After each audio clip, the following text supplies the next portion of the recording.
Good afternoon, folks. It's really the first time I'm able to do this, so I've had a few troubleshooting situations. So let's try to get on going up in here and see what we can do.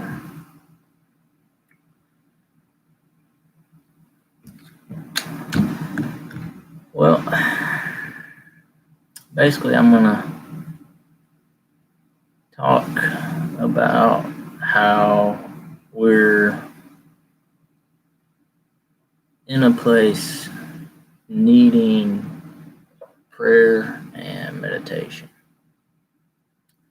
And with that, I really hope that we can get a group with us so we can have that group meditation and that group energy sending out into the world.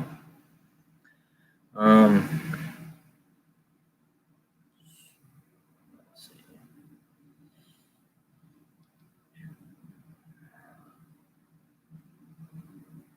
Yeah. Really, I'm just going to kind of start off hitting a few key points, talking about our chakras, because I've done so before in different podcasts, and I never really gave any explanation and what they were or anything like that. So first off, we have the root chakra, and it's also named the Muladhara. It's at the base of your spine. So where, like, basically your coccyx is. If you were to sit cross-legged, where your ankles meet and line up with the base of your spine, kind of visualize it there. It is our foundation in our spiritual sense, and also can be in our physical sense. The way it works is it allows for you to be stabilized, be sturdy, be supportive. And when it is in balance, you feel those things, and it's responsible for our sense of survival. And it's associated with like our basic needs that we need for that anyways, and also emotional needs. So when it is unbalanced and blocked, or just has blockages, we have the sense of fear, and I would say insecurity, that just base sense of insecurity when you're filled with blockages in that root chakra.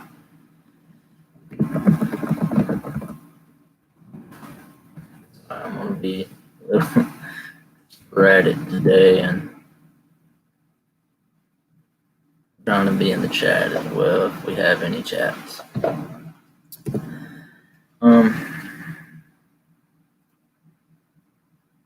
So yeah, as I was saying, like, when you have those blockages, you could be just induced with fear. You could have that sense of insecurity, and it also could lead to like lucid nightmares. It is depicted as red, like we have a different color schemes to our chakras, and those have meaning, yes, but I'm going to basically kind of stick to the simplicity of things. It's red, and it deals with the element of earth, and the crystals. If you want to be at a metaphysical shop, you can find red jasper, onyx, and hematite, and these are associated with those grounding aspects that we need and seek. Moving further, we're going to go to the next, which is the sacral chakra, and that's our second. It's also called the Svadhisthana, and it's right above our pelvic bone, but below our navel. And this one is also somewhat the fun chakra, or the, chakra full of desires, and it has to deal with our sexual tendencies and our creative inspiration.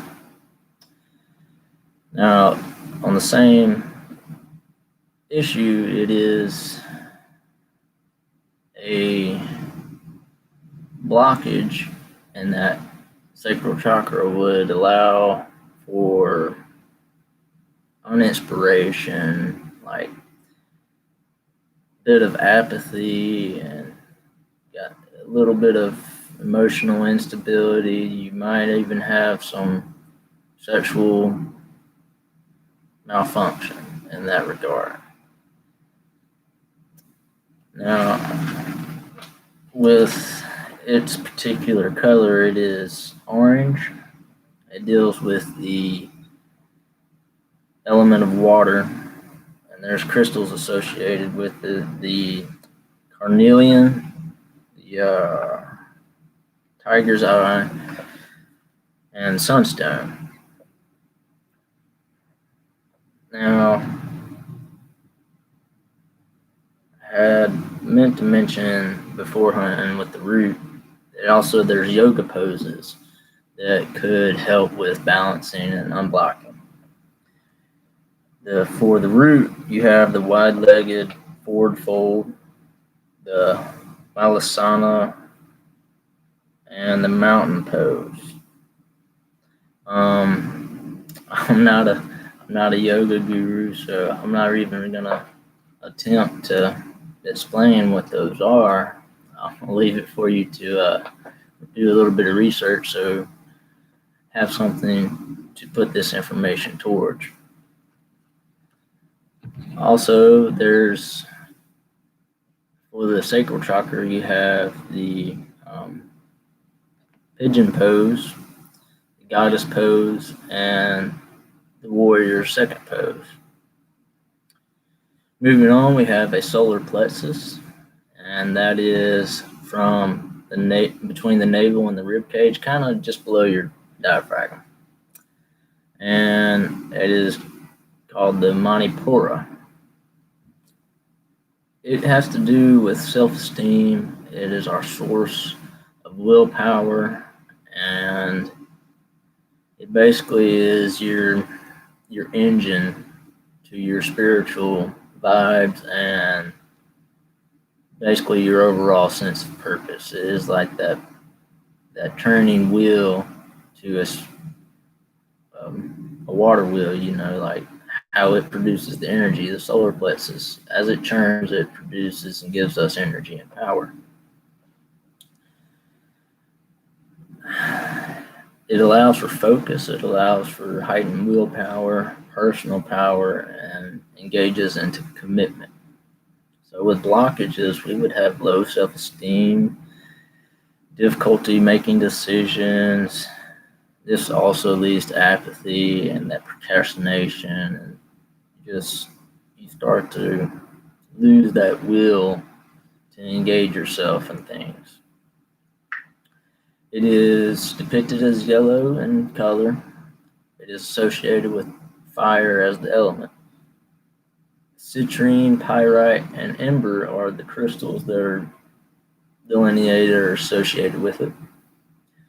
And for the yoga poses to help for balance and cleansing of blockages, you have the boat pose, twist, and warrior 3 pose. Moving up, we have the heart, which the Anahata. It is directly in the center of your chest. It has to do with our heart, our lungs, our breasts, our thymus gland, which produces the enzymes towards the endocrine and lymphatic systems. And it's just like it says, it's the heart. So it has to do with love and how we accept and reciprocate that love. It also deals with our awakening to the spiritual awareness, forgiveness, and service. And obviously, if we have a blockage or unbalanced heart chakra, it gives way to grief, anger, jealousy, and fear of betrayal, hatred of ourselves, hatred towards others, and it will basically cut off that flow of love, and that's bad juju regardless of how you think about it. If you can't feel the love in the world, then kind of get your heart right. It's associated with green or sometimes pink. Green is a dominant color in that chakra regard. The element is air. Rose quartz, jade, and malachite is the crystals associated with it. And for yoga poses, you got the back bends, and I can't even read my notes to be honest, so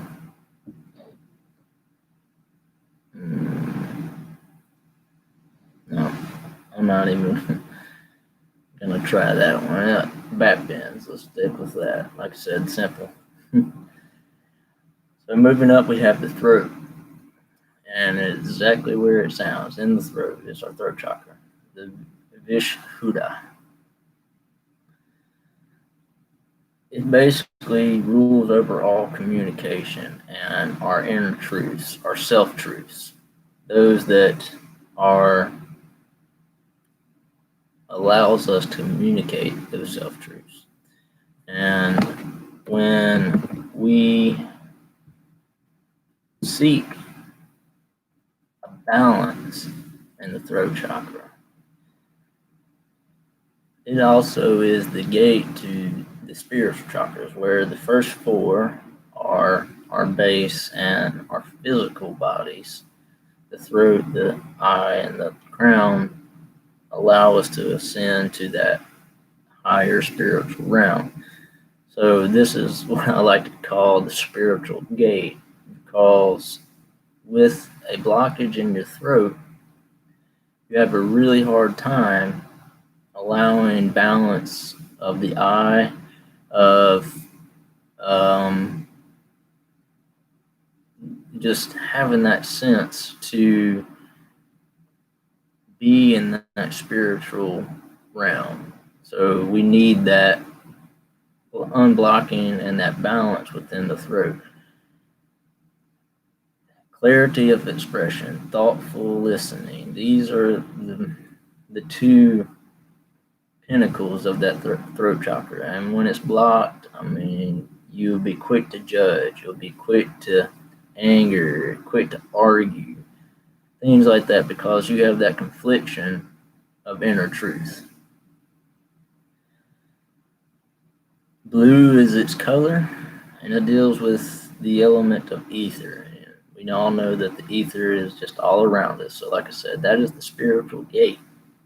It allows us in touch with that ether. Lapis lazuli, aquamarine, and kayanite will be the crystals you want in association with your throat chakra. For yoga poses, to kind of help with balance and unblocking, you've got the fish pose, the plow pose, and shoulder stands. Now moving up to our third eye. Now this one is potent in spiritual abilities because it is what allows you to see through the veil. That's why it's the third eye. Anja. Pituitary gland, intuition, and the bridge to the spiritual world. That's what allows us that connection, is the third eye. It basically rules over our eyes, our inner ears, the pituitary gland itself, and then it focuses on bridging the gap between the physical and the spiritual. It can be blocked, or when it is blocked, you don't necessarily hear that inner voice clearly. You're like muffled to your intuition, and you have a hard time trusting your gut. So, I mean, it will lead to depression, a little bit of anxiety, headaches. I mean, you really want to, if you are looking to unblock your third eye, you want to allow yourself to feel that inner monologue, that, Jiminy Cricket, basically. Kind of take a back seat to your physical beliefs and worldly views and allow yourself to see that inner light and intuition. It is represented with an indigo light, and light is also the element of which it is drawn to. Amethyst, purple fluorite, and labradorite.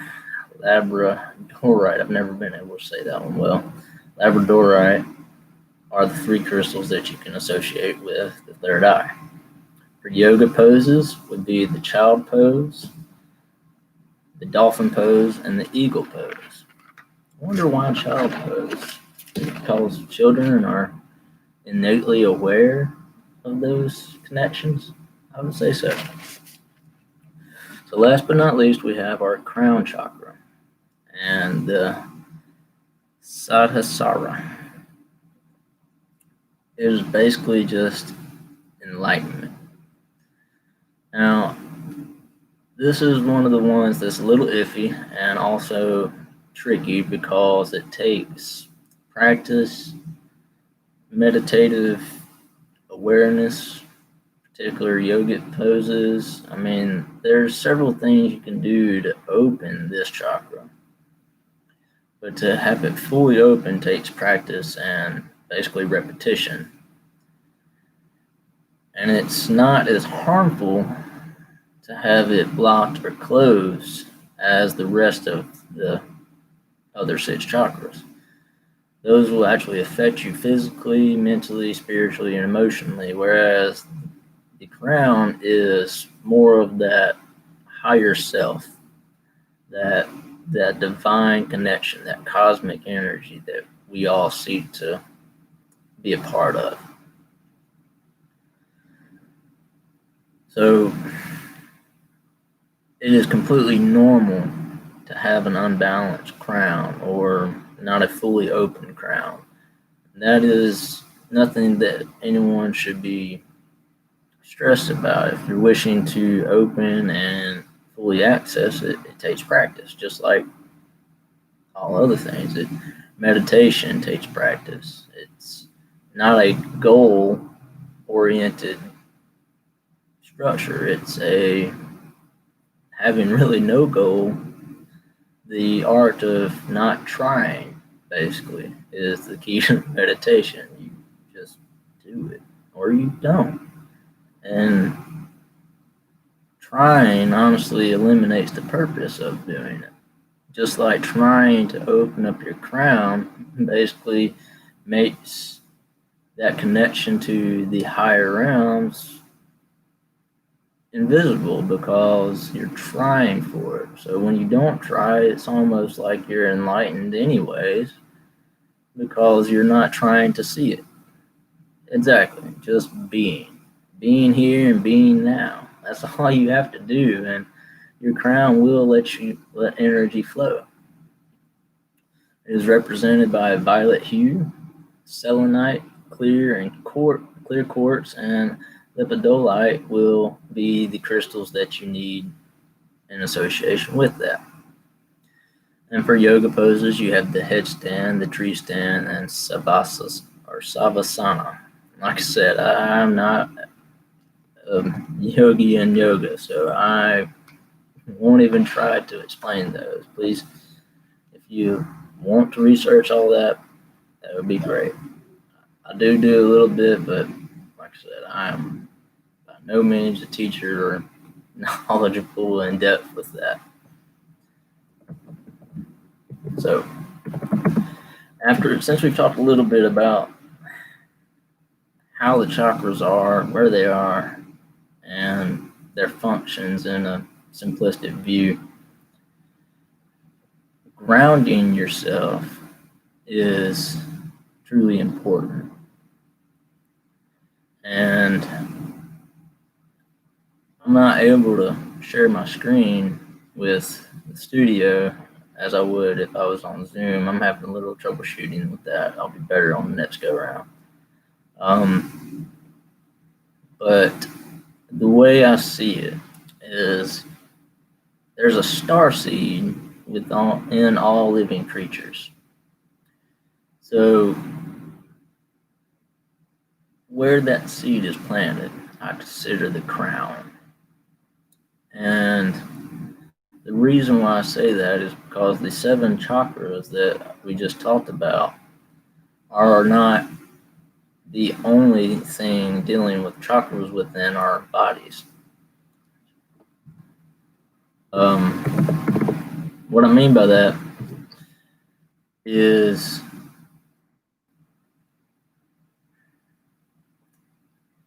think of your nervous system and your cardiovascular system, how there's veins and nerves streaming all through your body from your head to your toes. Well, consider each individual chakra like a flower. It grows and produces life. Or consider it a wheel, because chakra in Sanskrit is translated to wheel or disc because it churns. It churns and throws that energy throughout our body, from one to the other, and then throughout the rest of us. That's why I'm saying the starseed is our crown, like a piece of our higher self implanted in us. And the roots of that seed are our entire chakra lines. And the 6 other main chakras are its straight line channel to the earth. And that's like each time I've done a meditation or a guided one, I always want you to have your feet planted. The reason why is we're grounding, we're getting closer to earth. Now, where you gather that earth energy is to your root. So you can basically, earth, root, they're delineated together. So that's where you mold that raw energy. And it has become kind of prevalent to me that each of us with that star seed, it depends on how we nurture ourselves, how we nurture that seed, on how far we're allowed to let our roots grow. And when we are in tune with ourselves and the supernatural, that spiritual tether that is connecting us to the cosmos and that divine energy, we are able to kind of see through that veil. Like our third eye is active and we aren't drawn down by that mundane material world. However, witnessing the material world becomes a beautiful endeavor. We see the beauty behind that mundane, and that is a divine gift, because all of creation was made from divinity. just as you were, just as I was, we are in a world created by divinity. And it is through prayer, meditation, and basically being in the moment here and now and being grateful for that that keeps us connected to all of those things. And I feel like it's something that, especially now, we have lost sight of. Not that it's no longer there, but we're distracted. And we are letting our perception, our brain's interpretation of what we deem physical get in the way of our spiritual purpose.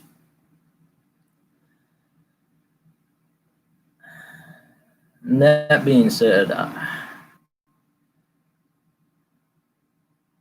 it's really hard to kind of articulate that because we can't. That divine connection is more so felt and known. And when you try to explain it, you make it complicated. And that complication puts you further and further away from that connection.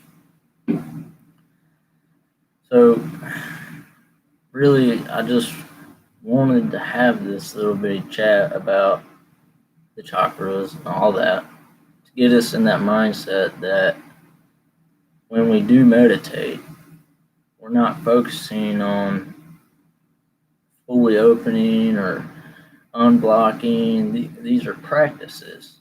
When you meditate, it's about being and receiving. Being that conduit for that powerful divine energy, for that love and embrace, for that peace and that light. It surrounds us constantly. So we are then shown that through meditation and prayer and thoughtful reconciliation of what is around us and being in this moment. So really, let's take a side tangent. And I'm going to try to find us something pretty good to listen to.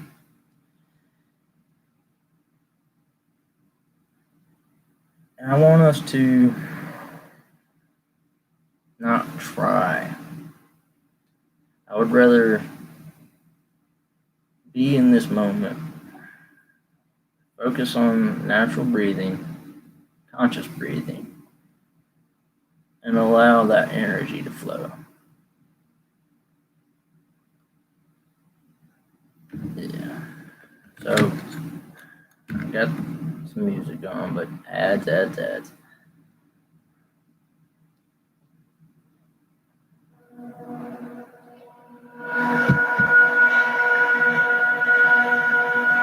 Can y'all hear that?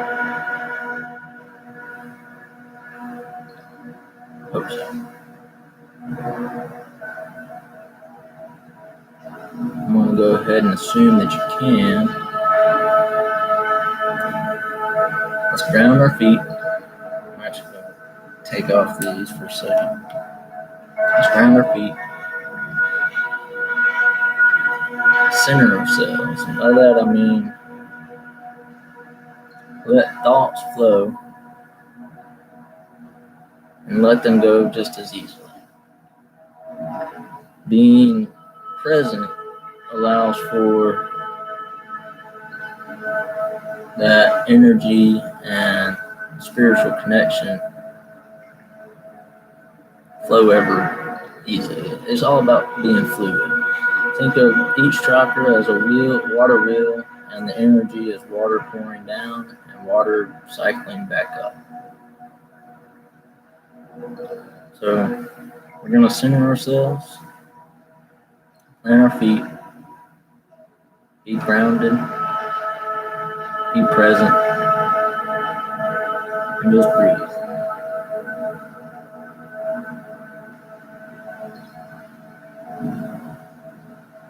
All we seek to do with this is activating that energy, becoming one with what is already present, becoming connected to that which is all around.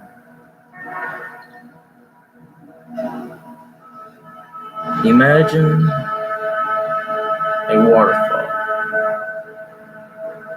of divine light, love, and peace. And as it pours over you,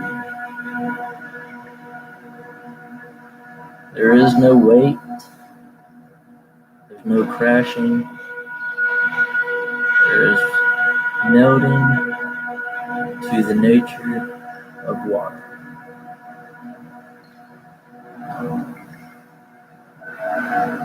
Let that energy pour through you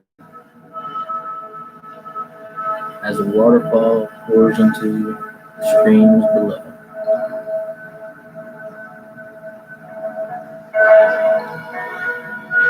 And just as the water flows underneath, utilize that flow and let it cycle back up through.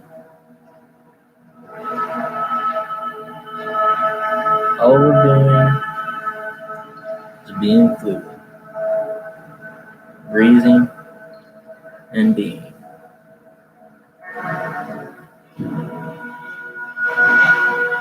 We're allowing ourselves to be energized, be lifted, receiving that divine energy.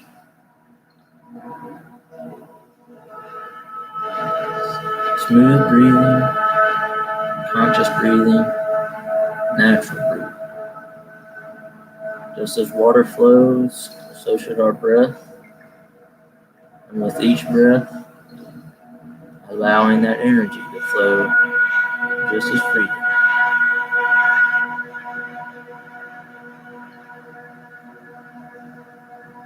Let yourself be wrapped in that light and in that love, receiving that peace that we do yearn for.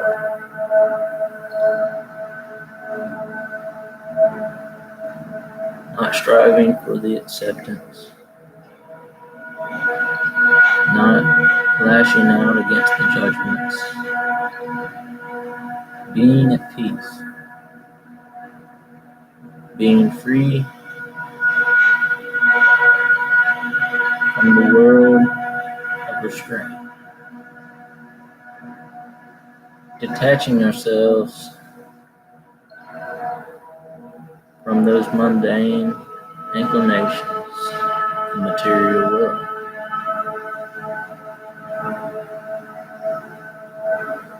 This allows us to tap into that identity that's within us and all other things.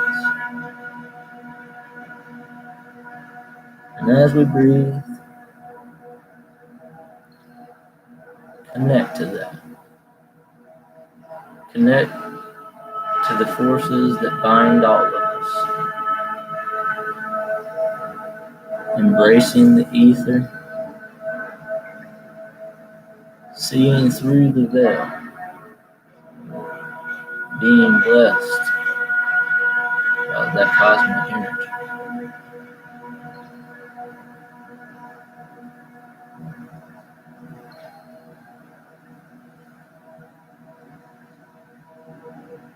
Coming back center, we can feel at peace, feel lifted, feel a bit lighter, and feel that love.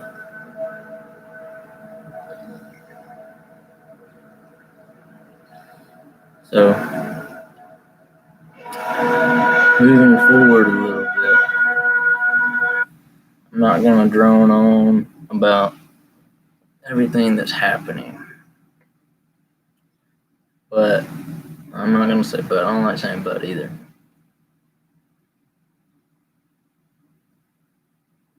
meditation is an excellent practice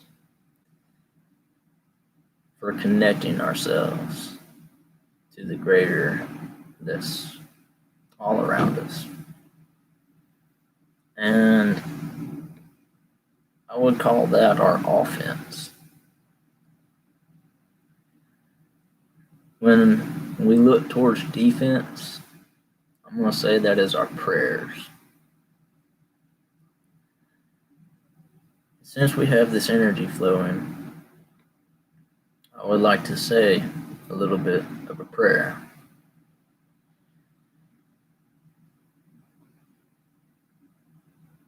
To our Creator, our loving Lord, and the Father of the universe, we beseech to you that righteousness be in us and all those who believe and all those who seek truth. We ask that righteousness will reign in the land before us, and that your justice will be upheld. For it is righteousness and justice that is the true seeker of peace and truth. And that righteousness and justice is given to us through you. To our enemies and the evil spirits of the world, we seek to bind them, for their machinations are used to upend that righteousness and distort that justice. So we ask you, our Heavenly Father, to bind this evil, to shield us from it, to expose it and its evil deeds. All those evil spirits and evil entities that have put a curse on us in this world, we ask that you lift it so that your righteousness and justice will be prevalent. And through all of us that believe and seek truth, bestow upon us that righteousness so that we can speak it, and that justice so we can defend it. And all this we ask in humble reverence. Amen.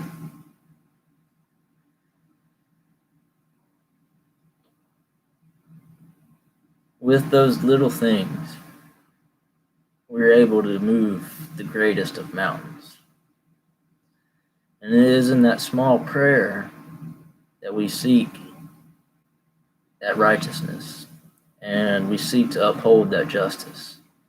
But without asking for us to condemn that evil, to expose that evil, and for that greater enlightened sense of spirituality to help us lift that curse that's been placed on us, we are hexed by all these evil entities. And it's not a political game. It's not a geocentric game of who owns what. It's a spiritual war that we've been embraced with. And I have no doubt in my mind that God wins, that truth, justice, and righteousness wins. It is the goodness in our souls that allows for that lets us tap into those inclinations of a holier cause, of a holier purpose. So when we seek those revelations and prayers and meditations, it is easily given. One thing we need to be aware of is those whispered voices that come from that second tier. That second tier being Satan's domain. That's where many of these leaders and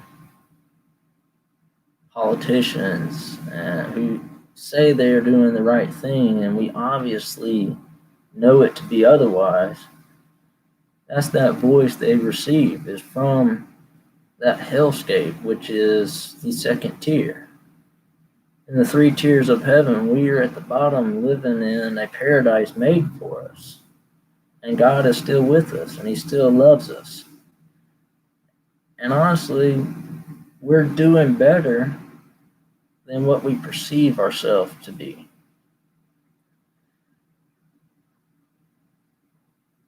And we get cut short when we strive for that spiritual touch, because it is deceived in that second tier. That's why when we pray, we should pray to that Heavenly Father, that one that is above all, that almighty creator, that loving creator, that divine spirit that resides in every single one of us. We connect with that. And we seek to have His will done on earth as it is in heaven. When that is sought for, it will be done. I mean, it sounds like I'm saying it's simple as that, but it really is.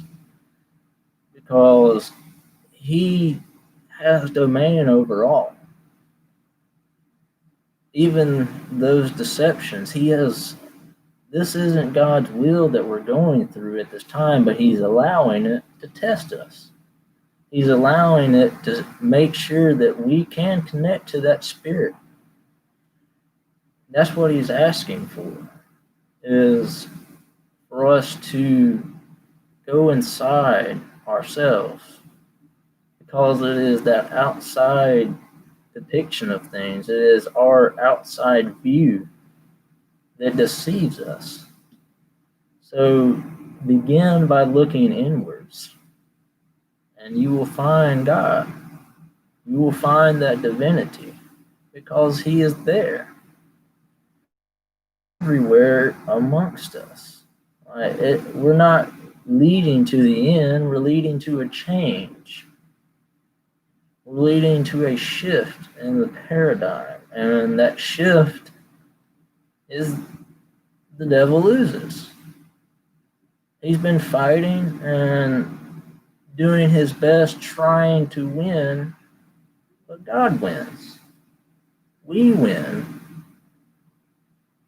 Being in that spirit and being embraced with that peace is that knowing. And with that knowing, we can help heal. We can help put out that peace and healing to the world. But it starts with powerful meditation and even more powerful prayer. All this evil that's around us can be stopped by prayer. It should not take violence and burning the world down just to have to rebuild it. Who's going to rebuild if everything is destroyed? So with that power of prayer and that enlightenment through meditation, we can stop the ebb and flow of this evil tidal wave trying to win, but that's what it won't. It can't. It's not going to. It is written that God wins. It is written that we will have victory, that righteousness will reign. However, it is through our choices and our allowances that these evils still are at play. And that's why I'm saying prayer and meditation are now our offense and defense, especially in a time where they want you to stay home. By all means, do so. You're in a comfortable place. Where better can you attune your spirit and grow spiritually, grow with family, grow. Like I heard the other day, it was really cool because this whole shenanigans that they've tried to pull on us basically is reinforcing the army of God, reinforcing that spiritual enlightenment. Because what better do you have to do at home when you're not working? People are reading more. People are looking inside themselves more. People are waking up. The awakening is that spiritual enlightenment. Yes, there's much evil in the world. Yes, that is coming to light. But that's what we want. The exposure of that evil, the binding of that evil, and the casting out of that evil. And that's what it is happening through us, through the believers, through the truth seekers. We are doing that. And it is God's purpose and God's will that we do so. Protecting our children is of the utmost because this is a point in history where we're having a shift. You look towards Moses' times. The Pharaoh killed off infants because it was prophesied that a son of God would be his deliverance and would take the Israelites away from their enslavement. Pharaoh didn't want this, so he killed off a bunch of babies. But what happened? He inevitably ended up raising the very man who sought that deliverance as his son. King Herod was on like a 2 to 3 year span exterminating infants with the notion of trying to take Jesus away from the equation. He was that child. So just like now, they've been taking our children, they've been massively aborting fetuses. We're in that time again. We're in a new shift. We're moving an age. That's why we should protect our children. Because it is this next generation that will be bestowed with the blessings of God. And the devil is doing everything he can to prevent that. But as I said, it is written, we win, God wins, and righteousness will reign. All right, I'm done with my little bit of tangent, okay? And with that, I do want to end on a bit of a different meditation, one that allows us to channel through all chakras. And I'm going to play some more music. And I hope that some inkling of this has been beneficial. I know it has to me, and I'm seeing in the comments that I got a lot of amens. And that's great. Thank y'all. Afterwards, by all means, share this.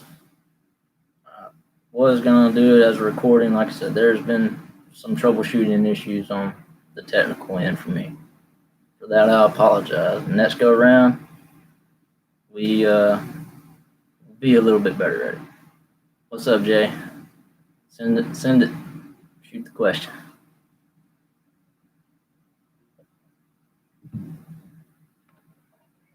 By the way, I'm sorry I haven't been in the chat as much as normal, but with ask questions. I mean, this is open, and it can stay open for a little while. We don't have to end on just us doing the stuff and y'all listen to me rant. It's an open thing. So by all means, talk. Let's chat. Fire away on questions.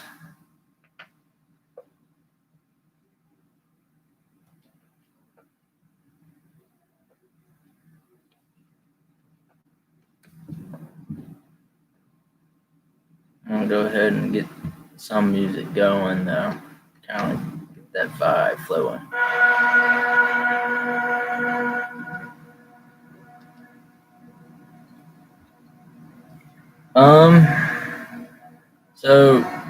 Enoch, it's not really mentioned. See, I like Enoch because it talks about like before the flood. That's really in Old Testament. And what you're looking for is the Book of Thomas. And it is also part of the Dead Sea Scrolls. And it's been named the Nag Hammadi Library. After which temple? Because,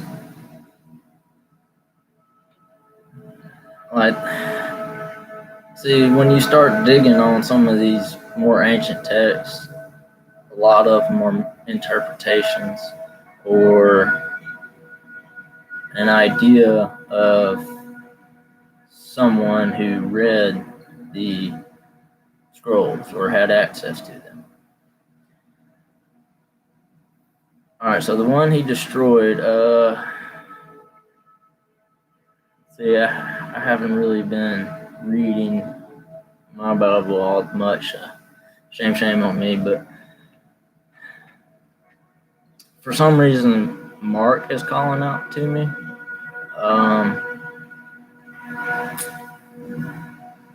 But it's in the Gospel of Thomas, like the Book of Thomas, where I've said before, where Jesus is mad about the temple and he tears it down, and how he says that God's temple is under every rock, leaf, and stone, grown through every tree. He basically is telling us that it is not for us humans to erect a temple and say that it's God's temple, because God's temple is creation. And by all means, read your Bibles. I have a few, and I have two that are really close to my heart. I haven't been reading them as much lately just because there's been a lot on my plate, and that really is no excuse. But I communicate through alternate means. I meditate, I pray, and I seek those divine answers. Reading that Bible will also help you answer things. I also believe it's been misinterpreted in many cases. However, the parables, the lessons are truths. The given accounts of the glory of God's work are truth. Now, was it religion or a religious organization that scripted it and decided how it would be put forth? Yes, I don't agree with that. However, the truths and the lessons and the guidance that's within that holy book are still there and should still be given merit. As far as Jesus' teachings himself, he wanted us to be unjudgmental. He professed a unconditional love that did not have to be a family or friends. It was love thy neighbor. Love each and every moment that we are blessed with. Like I say a lot, count your blessings. Yes, look, all kinds of literature. It's fine. Like I have buku of books from occultist knowledge to biblical knowledge to philosophical knowledge to psychological knowledge. I have buku of literature. Okay, read it. It is your belief structures that where you align yourself is what's important, and how you believe. And what I mean by that is, I believe fully in the Lord because I've witnessed His glory. I see it every day still. I've been blessed for that. I shouldn't be here many times over. So I count each breath as a blessing. Each day I wake up, I am thankful. And that was more of Jesus' teachings. Not only count your blessings, but be grateful.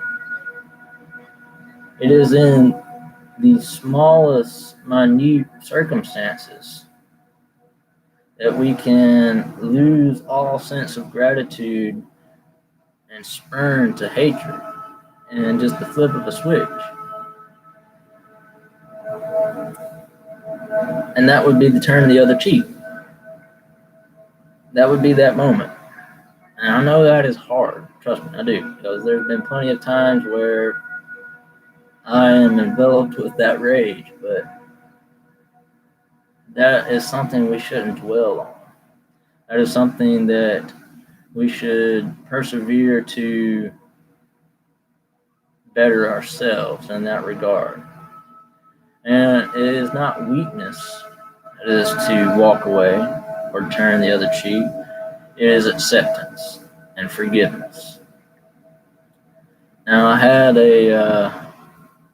one thing that I did want to read. It was, from the Champra Center, very intellectual group, and I believe it's from Dr. Champra himself that started it. But there is a little article about 5 steps to karmic cleansing. I don't really adhere to the karmic cycle because I feel like it is within us to break a cause and effect cycle because we have free will, because we have that free thought, and it is to us to make those choices. Now, if we repeat choices that seems like we get into the same rut over and over, is that really cause and effect, or is that just us misguided choices? So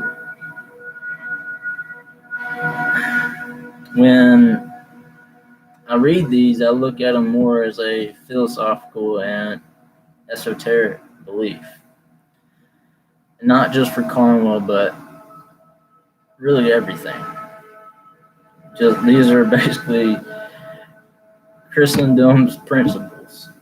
That Christ-like love. These would be the 5 principles. Be grateful for every experience, both good and bad. Act with love towards everyone, no matter what they've done. Check your motives and make sure they come from a place of love, for love of self and love of others.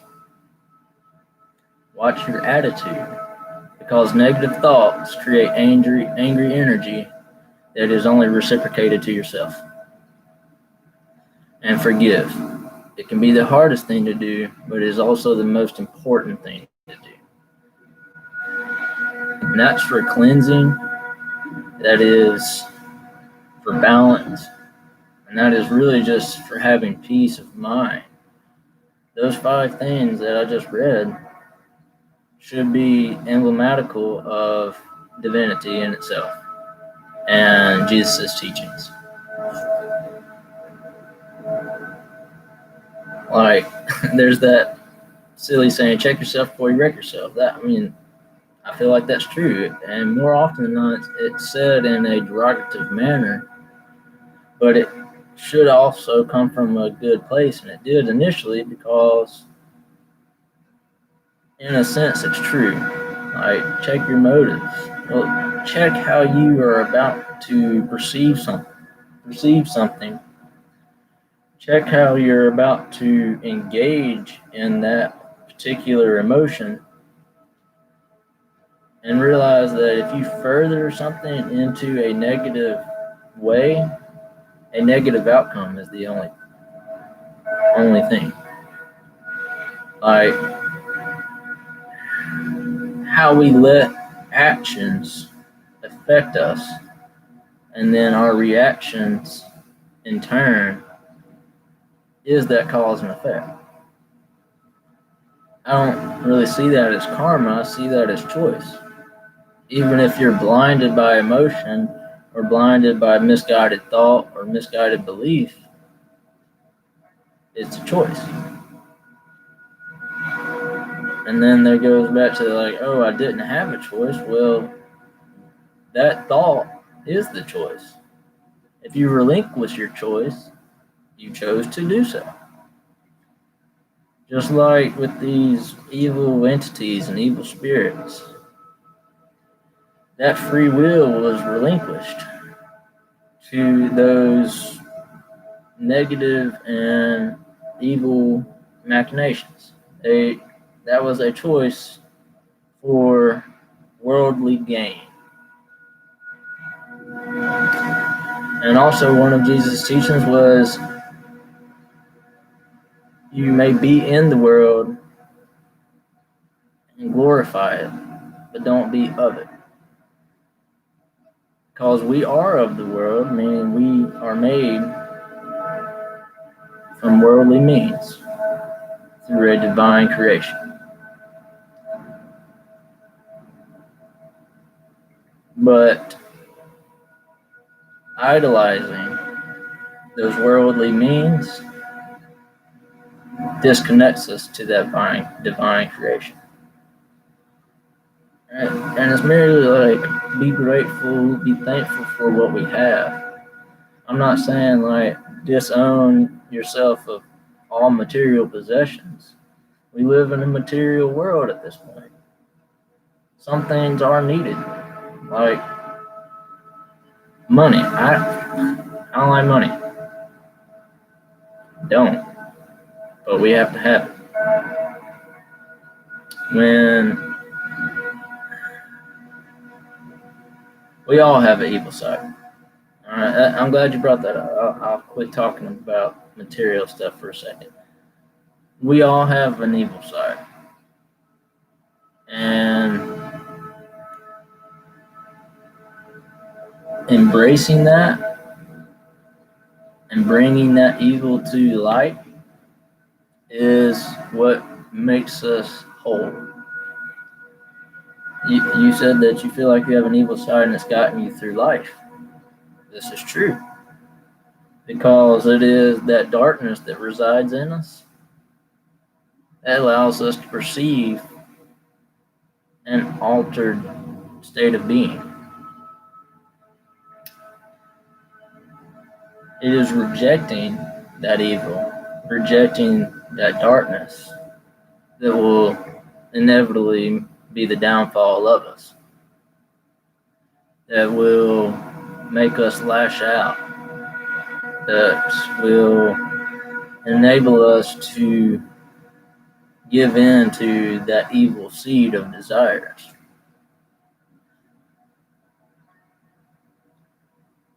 Yin and yang is a perfect representation just because one is not without the other. Just like there is no darkness without light, and there cannot be light without darkness. And I've said it before, the closer you get to the light, the larger your shadow. And if you surround yourself in darkness, it will be the easiest place to see the light. So that's my whole take on that, Jay. I really believe that we have the ability to balance ourselves. I also know that at times that can be difficult, and either side can get a one up. But if you look at scales, they teeter. until they stop, and that's harmony. But at times they still teeter. They're gaining balance. A balanced scale will still falter. So don't let that weight of a perceived evil overshadow the glory of the light. They're both needed. It's what makes us whole, and it's what makes us human. Being in that human nature, but being from that divine light. For the fifth dimension question,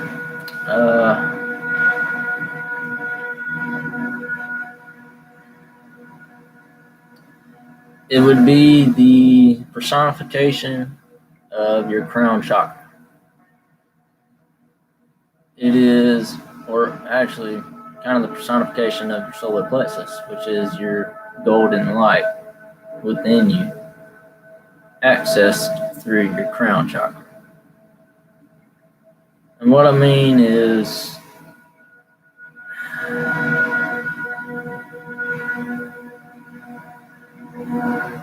a three-dimensional space is like width, length, and depth. The fourth dimension is the time it takes for that to manifest. The fifth is outside of each of those. It is more so, it's the stars, it's light itself. Like when you tap into that fifth dimension, it is that kind of holy seed of light. Like it is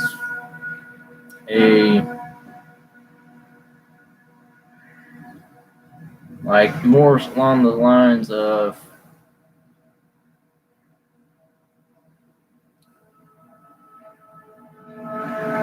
it's kind of hard to explain. Just like the crown chakra, like you know it when it's present, you know it when you feel it, you know it when you're there. It's a light body experience. I wouldn't say astral travel, like our spiritual being leaving our physical body, because that can be transdimensional. That can be all over the place. Though, in doing those practices, and you reach that fifth dimension, it is almost like that vacation retreat. It is like having that margarita on the perfect beach. I guess that's a material way of looking at it.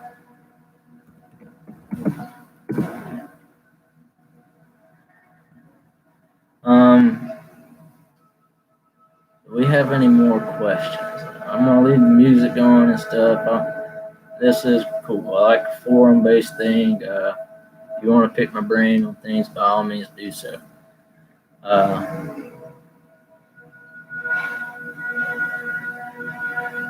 Exactly. And Dora said it good. It's hard to explain with words because words are physical. And you describe something that's beyond physical. Yes. Like how the third eye is similar to, how the throat chakra is semblance to ether. Right, bells are very good. Like having bells, gongs, wind chimes, stuff like that. It's that kind of ethereal tone that helps raise vibration. Sound is creation. And how you portray that sound initiates what type of creation. Just like, that fear frequency. It creating fear. It's creating that baser vibe that's bringing down energy levels. Yeah, I have one actually as well. It's an old little silver bell that I had when I was a kid. It's got a very high pitched chime, but the dulcet ringing of it it almost hits you in the inner ear. It's really weird, but instead of being like that ringing of something that's annoying, it's almost like soothing to help you sleep. The bells are great. I fully believe that we can change our perspective through vibrational sound.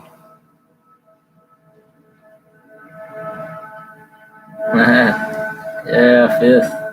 It's nice. Every time a bell rings, an angel gets his wings.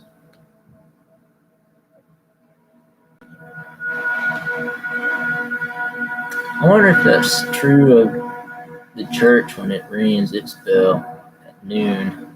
They ring it like 5 or 6 times, right? I don't know. Most are different, but I mean, a lot of angels are getting some wings. We're flapping around out here. What's going on, Jamie? Glad you liked it. So, got a few more folks with us now. It's cool. Cool. Like I said, I'm sorry I'm having technical issues. I was trying to get my Zoom working right, and we having a little issues on this side. So next go around, I should be a little bit better off with that. Be able to kind of show y'all where I get some of my information and doing the screen sharing and whatnot, and being able to actually link some of my music that I like to listen to, like this in particular. I suppose I could show it. I know that's terrible. I can't see anything. So,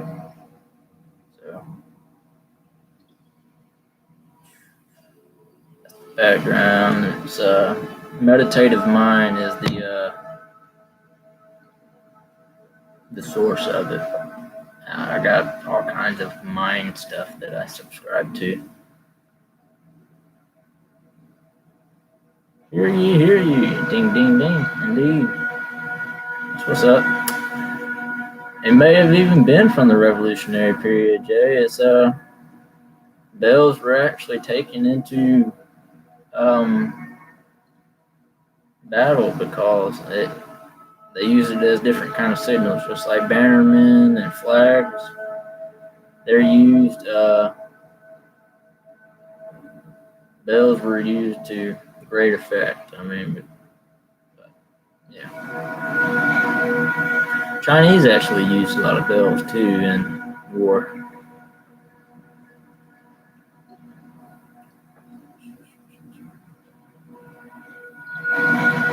Tone is everything. It deals with frequency and deals with resonance, just like we've said on Good Lines podcast many times. It's that resonance, that frequency, it's tone, pitch, everything. I mean, even your voice, how someone speaks sends volumes of their intentions.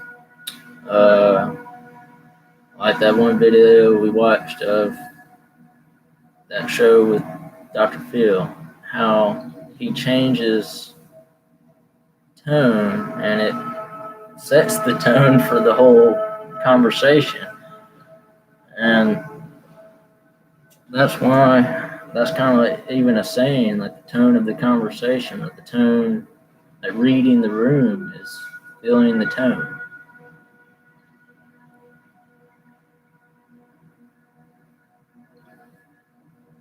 What's up, Jay? That's probably is a really old one.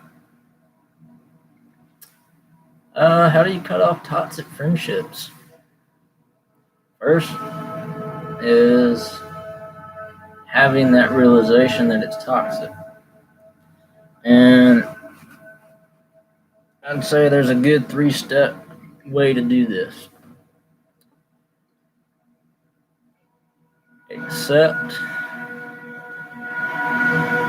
that you are in a toxic environment.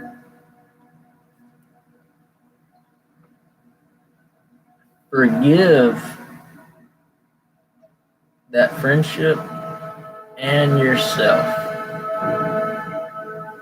And what I mean by that, so by acceptance, I mean like that realization, that knowing that where you are is not good for you. And that goes to environment as well. We'll get in that in just a second. With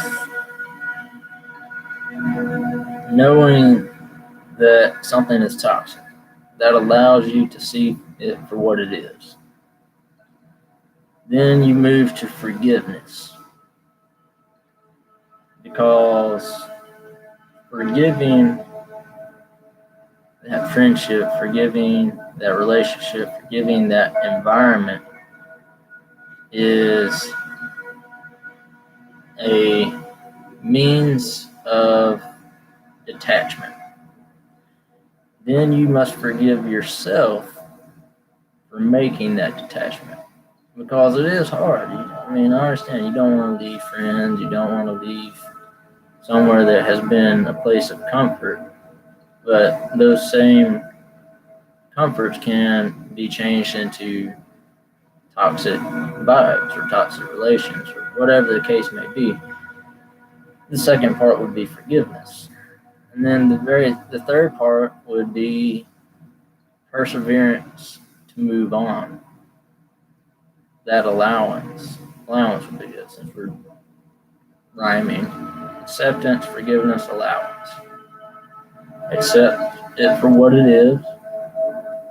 Forgive all those involved, yourself included. And then allow yourself to be removed from that.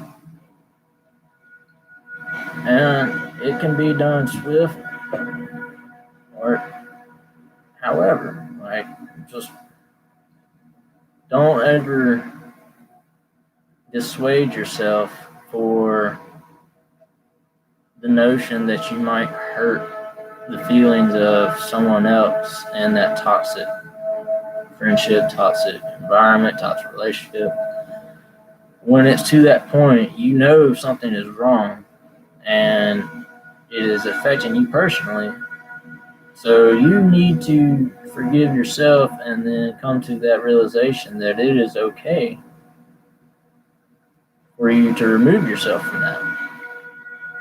And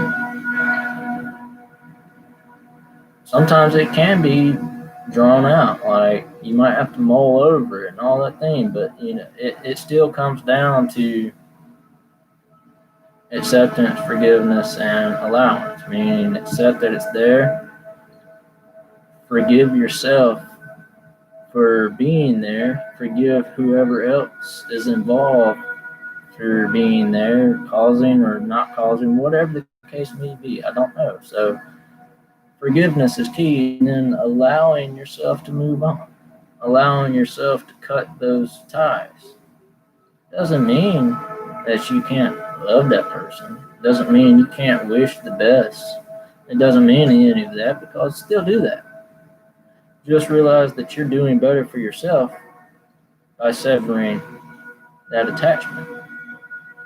Just like, all right, don't hang on to it. Like, and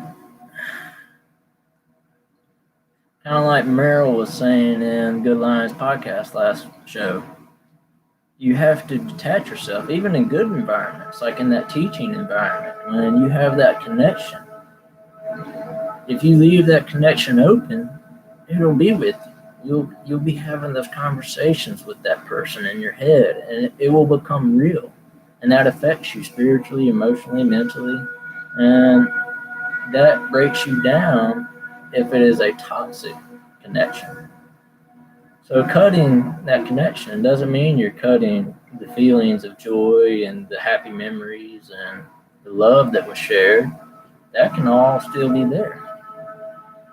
You're just detaching yourself for that which is polluting your spirit. And yeah, you're detaching from disturbance. That's a good way to put it, Jamie. So, yeah, I'll leave it at that. Must hydrate.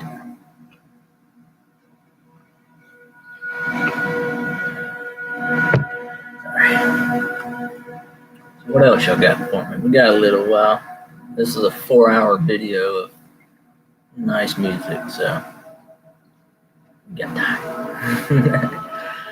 I'm kidding. I'm not gonna hold y'all up like that all day, but anything else y'all wanna pick my brain on, by all means.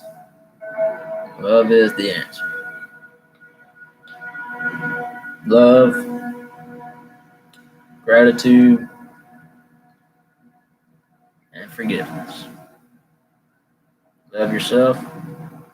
Show gratitude for where you've been, where you are, and forgive yourself for any maybe mishaps. Forgive any attacks. I mean, forgiveness is big regardless. I mean,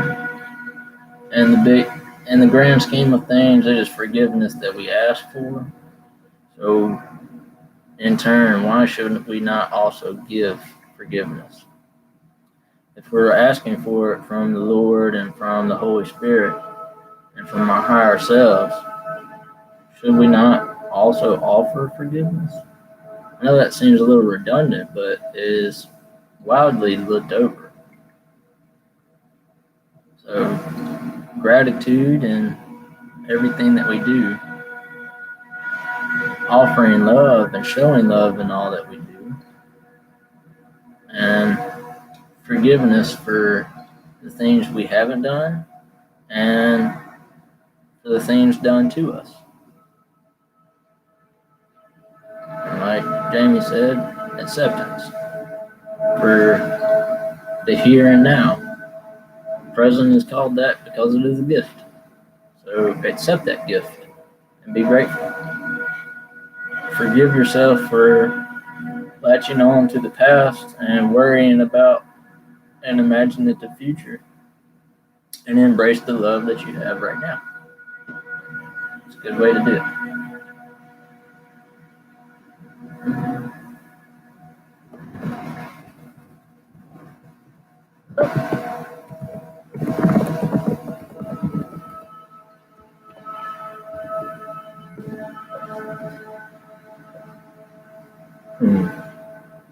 There was some other things too I was going to talk about. So like I said, I don't have. I'm a little scatterbrained because I was having some troubleshooting issues on the technicality side, but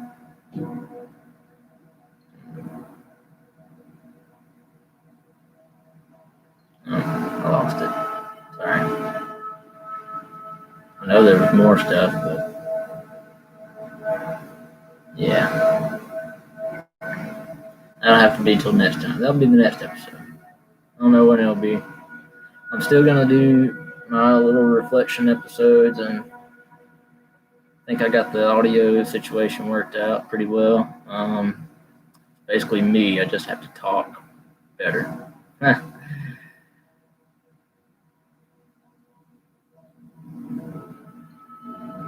What, Jamie? I do have music playing in the background, if that's what you're referring to. Yeah. Is it too loud? Is it interfering with me?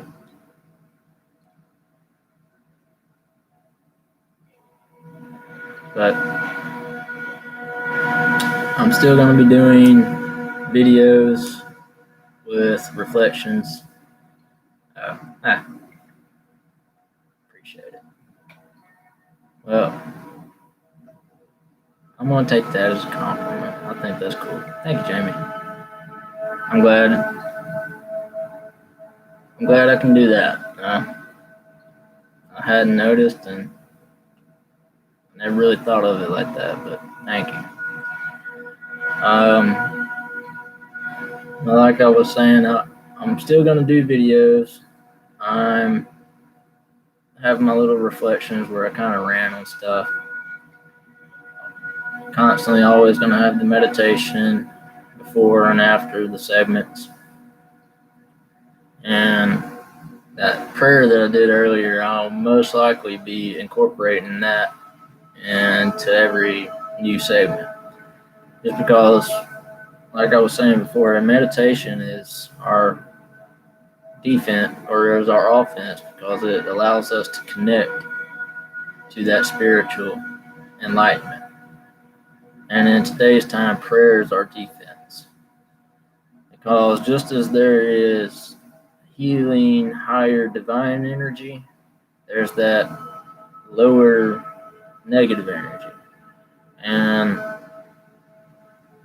that's why I feel like a while back I felt a little bad because I didn't really talk about the chakras too much. And that's why I wanted to open it like that this time with this live stream. Was basically just giving a little education on the chakras. We need that guidance.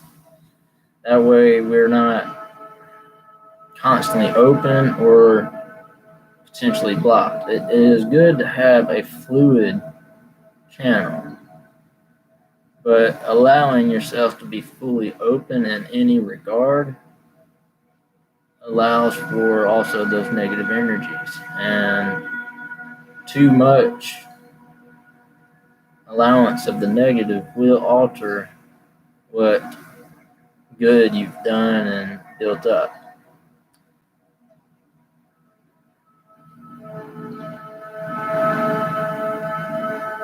Actually, no, I did not. Fifth house, because having a belief in Jesus is not saying that if my exploration into other knowledge is disowning that belief. See, Jesus was a very influential force for divinity. And he did great works through that divinity. He was the incarnation of God made man, so that man could become God. That's what his purpose was to lead us to the realization that that divinity that he embodied was in all of us and could be assumed by all of us with the proper meditative thoughts, with the proper emotions, with the proper guidance towards seeking that knowledge. Now, have my beliefs conflicted with Christianity's beliefs? Oh, most definitely, because I've sought further truth. Just like I've stated before that, there's bloodline. And people have a hard time kind of swallowing that pill. And that's perfectly fine. I'm not pushing my particular beliefs on you because my path has led me to those. I did not really struggle with belief in that sense because up to that point, before I really started straying into further knowledge and exploration, I had already witnessed and met the glory of God. And through trial and tribulation, I was sought a stronger and more firm belief in that. So, like, up to the point where I began my extensive exploration, I had already that knowing, I guess. So, like, I never really struggled with that belief because I had the knowing of belief before I went seeking other knowledge. And I've used that other knowledge to help me refine those beliefs and gain a better understanding. Like, certain occultic things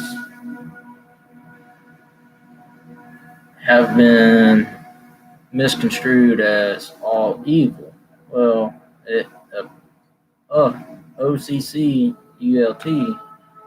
means hidden knowledge. It's an old Greek term. And it is that hidden knowledge that's been kept from us through religious practices that basically keeps us in that narrow mindset. Oh yeah, I know Caleb's in combat. I watch him quite a bit actually. He hates on a lot of stuff that I've either been a part of and either believe in, and I've kind of gotten away from it. And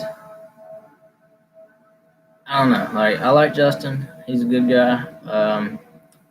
Jay has recommended a great channel, Cannabis in Combat. He breaks down the Q stuff. He breaks down the politics. He goes into things, but like y'all know I'm a Mason, and I don't condone the evils in the world. There's evil and good in all things. Just like us, each individual person, it's yin and yang.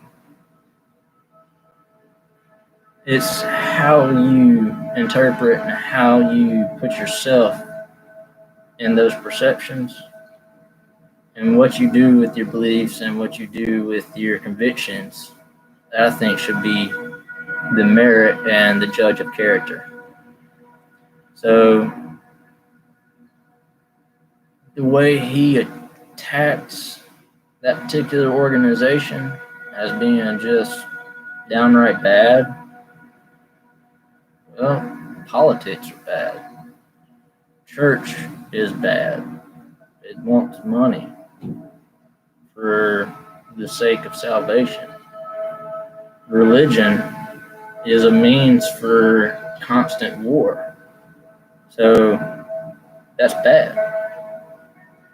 Do I believe that all those things are just all inherently bad all around? No.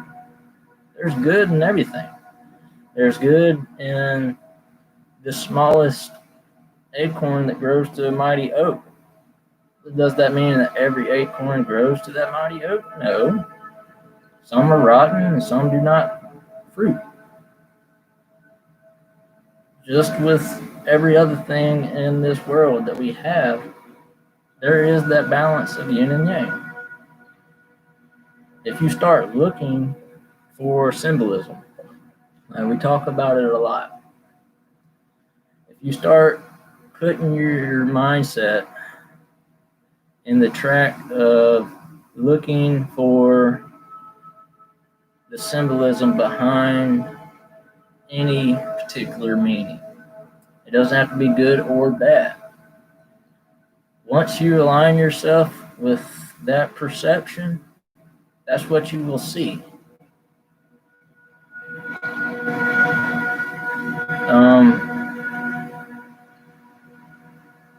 When, like, with the statues, with the movements going on, it forces a particular construed perception. I'm of the inclination of having a more open and free-thinking mind, meaning that, like, I'm not going to take something at face value. I like to do a lot of different research. And in much of the symbolism that is so apparent today, that has been used for nefarious means, did not always start as that. Some of them, oh yes, it's ancient. And it's not occulted, but cult, meaning like it is that cult mentality. It is that nefarious magic. It is sorcery. But at the same time, like, I commented on one of the old comments on the different video of Good Lions podcast. Someone was talking about witches. Witches, automatically you think something evil. Throughout history, witches were herbalists, were holistic healers. Just like, alchemists were the scientific endeavors trying to link divinity and science. And they were alchemists. Many of them are looked on like as a bad light. Newton was an alchemist. Rene Descartes was an alchemist. Big time people in philosophy are alchemists. The Salem witch trials were a facade to alienate and persecute those holistic and herbal healers that were witches. Did they believe in occulted knowledge? Of course, because they knew hidden knowledge. They knew ancient knowledge. They knew native knowledge. Things that the Native American tribes did was frowned on and looked as occulted knowledge and would be considered witchcraft in the colonist times. You know, the actual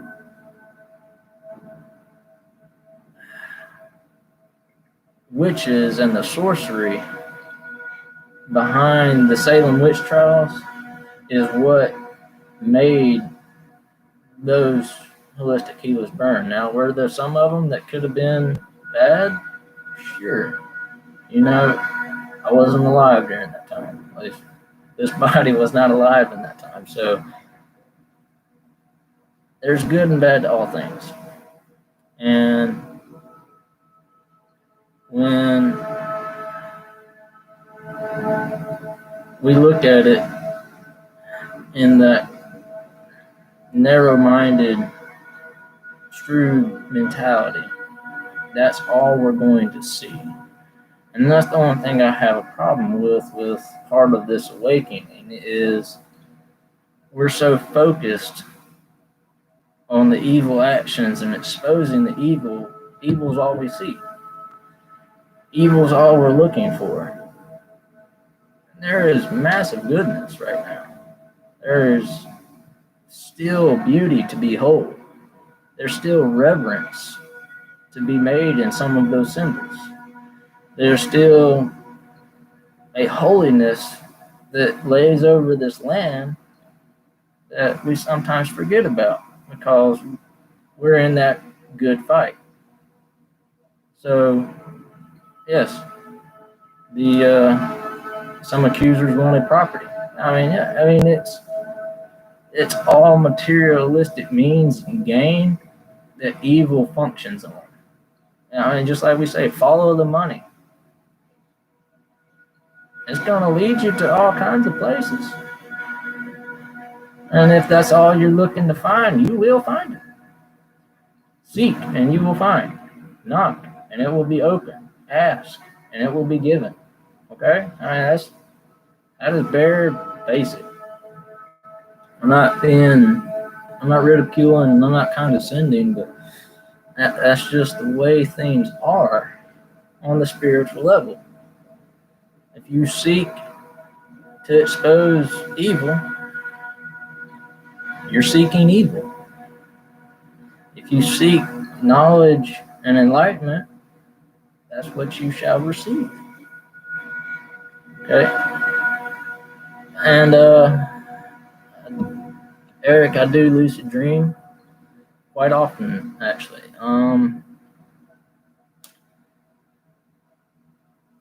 When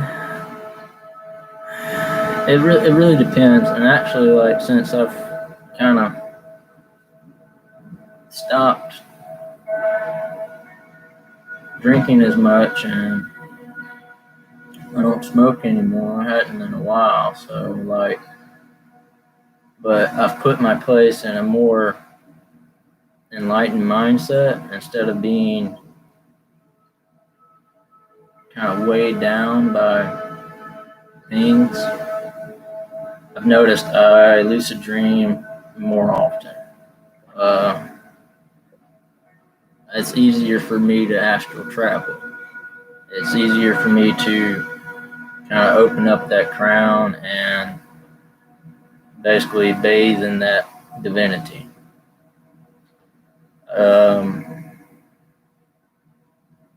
Now, the variances of the lucid dreams that I have. I've also had lucid nightmares, and that's when like I know there's that evil entity or that negative entity that's basically forcing itself upon me.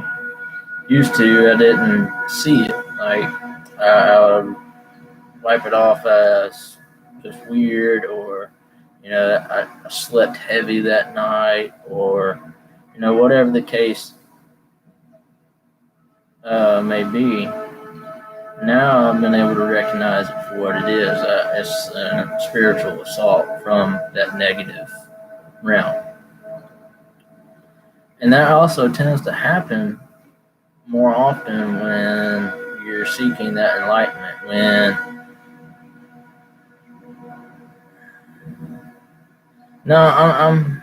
I still drink. Right? I'm not gonna say I'm pure by any means. No, but yes, if you release toxins from your body, you're kind of allowing yourself to be connected more spiritually. It's what you put in is what you are unable to release and put out. So if you're constantly filling your body with toxins and negative emotions and just the whole list of whatever, I mean, just bad food, bad drinks, chemicals, whatever, medicines, I'm more of a naturalistic mindset. So, if God made it, use it. But here's my philosophy on everything. There is not a single thing on this earth that is not medicine or poison in the proper dosages. And what I mean by that is moderation is key. You are a light drinker, 1 or 2 beers. If you're a heavy drinker, still 1 or 2 beers. It's easy to allow ourselves to fall into that materialistic desire for being numb. And like, I used to smoke weed a whole lot, but it got to the point where I was no longer using it as a medicinal factor. I was using it as a want, a need, and a release.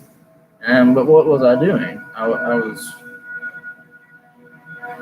basically hindering myself in the long run. Like, I had things I wanted to do that day, but I wanted to go through my routine and do this, do that, and hold up, before I get everything done, let me smoke a J or something. And for the rest of the day, your vibrations, because you feel that is a need, are lowered. Now, through accomplishment and gratitude, you change that same situation, man, it'll lift you up to heights where, like, hell yes, that's some good stuff. That's your vibrations, weed's good anyways, but how you approach it and how you use it dictates how it'll affect you and dictates how your vibrations will be affected. Same thing with booze. See, yeah, all right, so not talking about booze, but Jamie just said something. He says he asked the cannabis to help relax before he smokes it. Speaking to it, you're speaking affirmations and you're also giving it energy. Just like water, you can talk to water, and energized water, healing water, will help your plants grow if you talk to that water before watering a garden or whatever. All right, I know it sounds crazy, but I'm being totally serious. Like, people say they talk to their plants to give them encouragement. Talk to your water. Tell it is beautiful water. It is healing, nurturing, natural, good water. And you drink it, man, dude, you will be energized like crazy. And it's just a water bottle. So that is with all things natural, because the natural world is created through divinity. It all is connected to that divinity. So if you affirm that divinity, you affirm that natural good energy, oh man, you're just making it even stronger. So do that. Yeah, do that. I mean, I'm not saying stop what you do. I did for personal and work reasons. Uh, you know, so be it. It's how you approach it. It's how you allow yourself to be within it. So, yeah, go with that.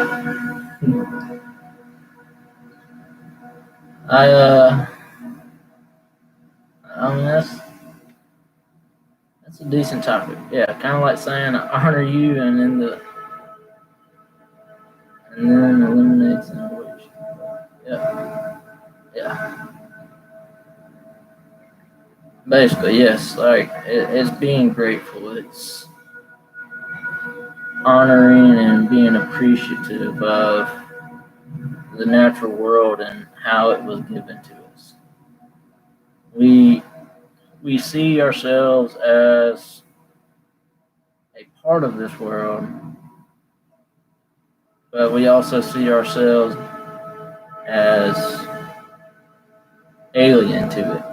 And this disconnects us. When there's a connection between everything and all things, each of us, plants, rocks, mountains, I mean, like, a good way to put it is, it does, Eric, it does. Because expelling sexual desires through forceful means uses that energy in a negative way. It I mean, same thing with women. It's not just a male thing. It's sexual energy is a very, very powerful energy, and how you utilize it can have negative outcomes on yourself and what you do. So if you're forcefully expelling such, you're hindering the productivity that could have been done with that. Like, I have problems with anger. I still do at times. My dad always told me, go dig a hole.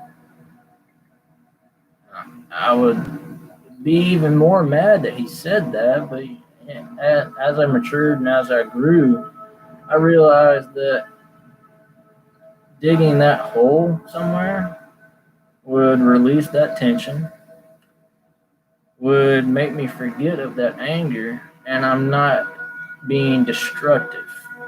I'm not being aggressive. Even if I am in those motions at the time, what more am I doing than upturning a little bit of earth?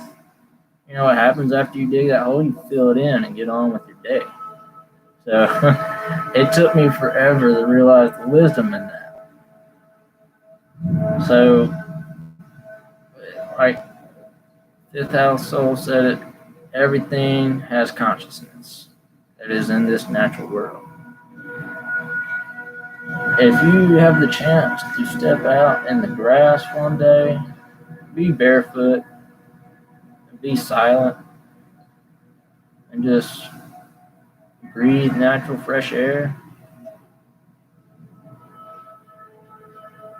and you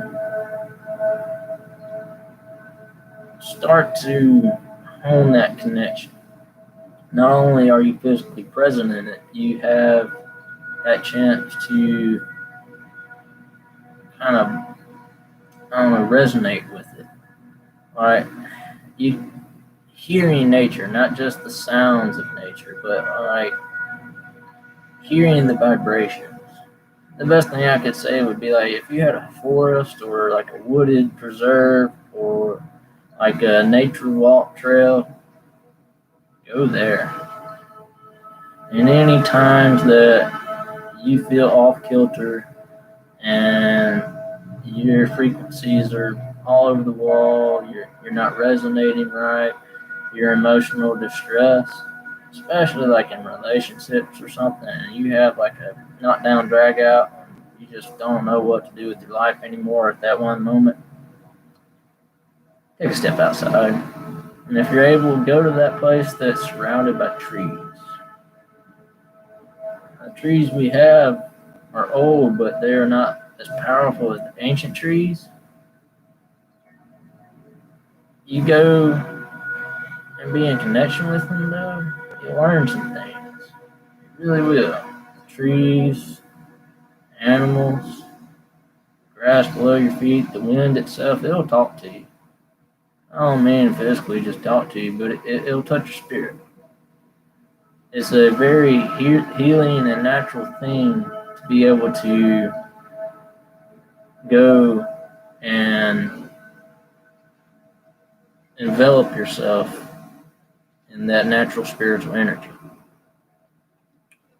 So, yeah, I just let it wash over you.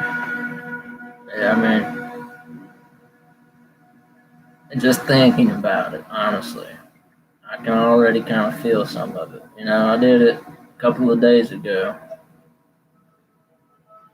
I just walked around. That's all I had to do. Yeah, I mean, you know, I was on my phone and playing a game, but at the same time, it's like if Jesus was here now, he would look at all of us and say, let your electronics take a vacation. Because we have been so stuck in this.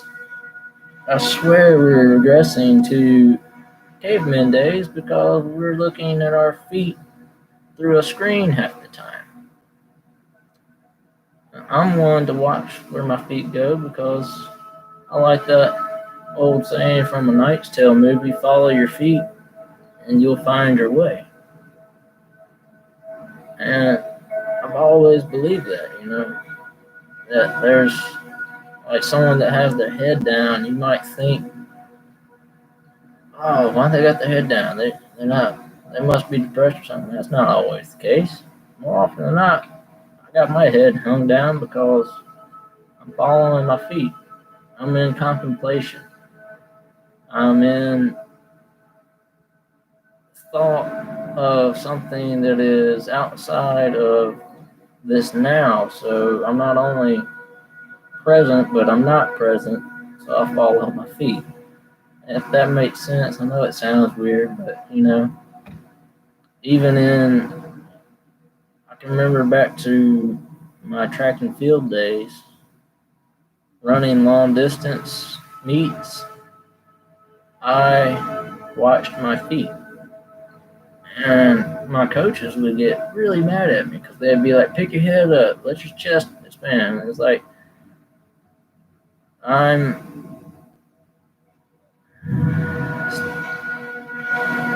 not in the inclination, like, once I kind of raised my head, I got a heavy head, so once I raised it up and rolled my shoulders back and stuff, it actually made me more tired.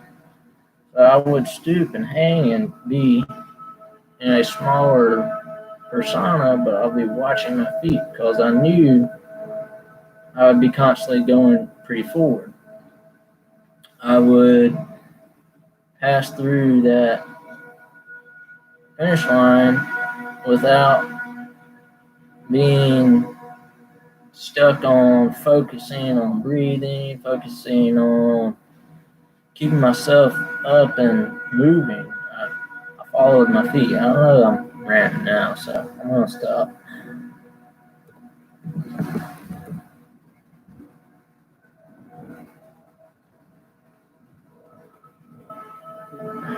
But so yeah. Is there anything else particularly on y'all's minds that you want to pick my brain? I got a little bit more time left. I think I can do some stuff, answer some more questions, or just keep talking. I mean, y'all already see I'm terrible about just ranting and like I feel really bad at times too, especially when I'm on Nick's thing. I feel bad for that boy because man, I rant and I ramble.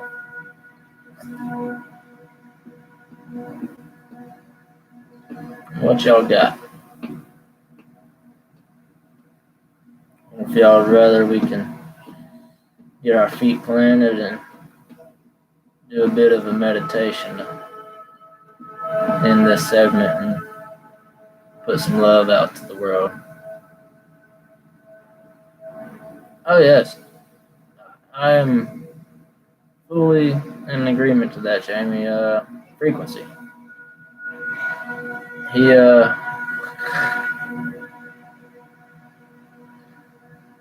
Our phones do put off bad juju. Even if you think it's turned off, it's still operating. It's got a huge mega chip and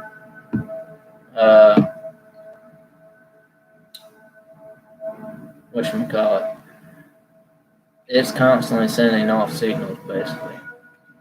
Like, I don't think we have quantum chips in our phones yet, but I'm kind of wary about that, to be honest, because then it's never going to turn off, and then it's not only going to be putting bad juju on you, it's going to be manipulating your frequency patterns. So, yeah, taking the time off from our phones is a good thing. Like, you know, turning Wi-Fi off at night. I mean, really all of it, because we've put ourselves in such of a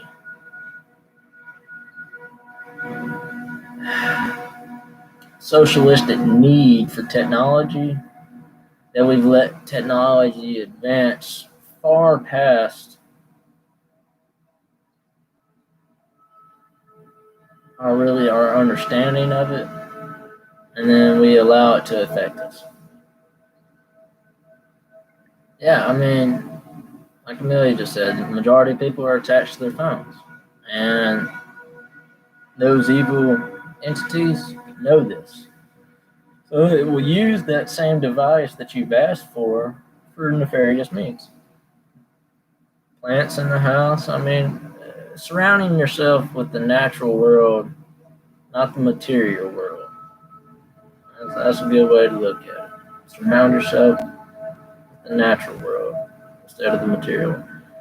And yes, Trump did lose his brother. I think it was yesterday or the day before, Robert Trump. And a loss is still a loss regardless of who it is. So we will send out some good vibes and good thoughts. We can probably put that in our meditation.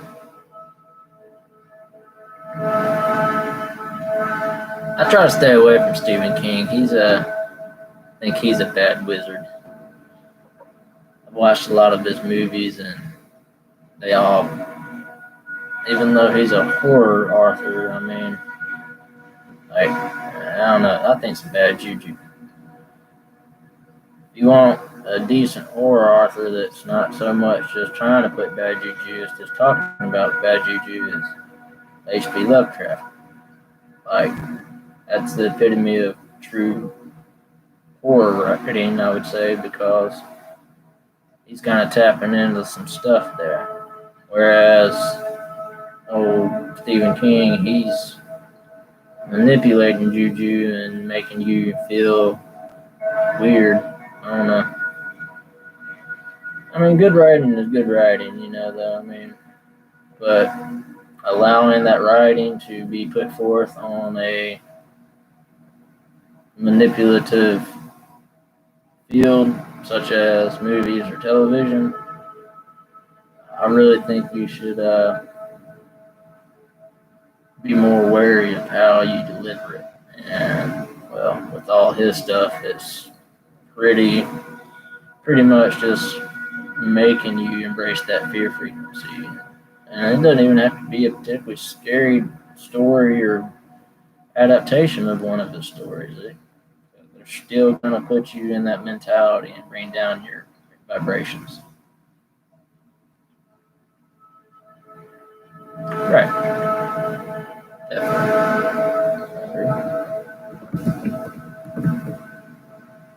Totally.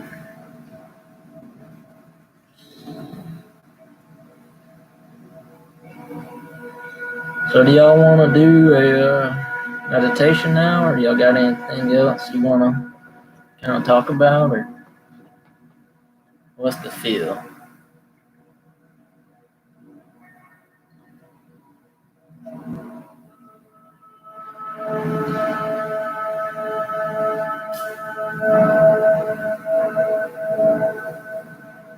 I did have something else. I might have something. Ah, I did have something. I remember now. Sorry. I remember. So, with the chakras, um,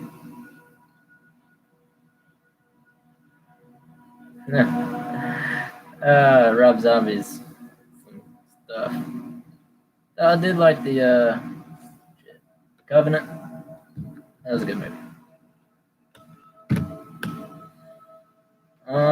So with our root chakra, hands like this, and they're placed on your knees. And it is a long, so like an L-A-M, but really drawn out, long. That's your root chakra.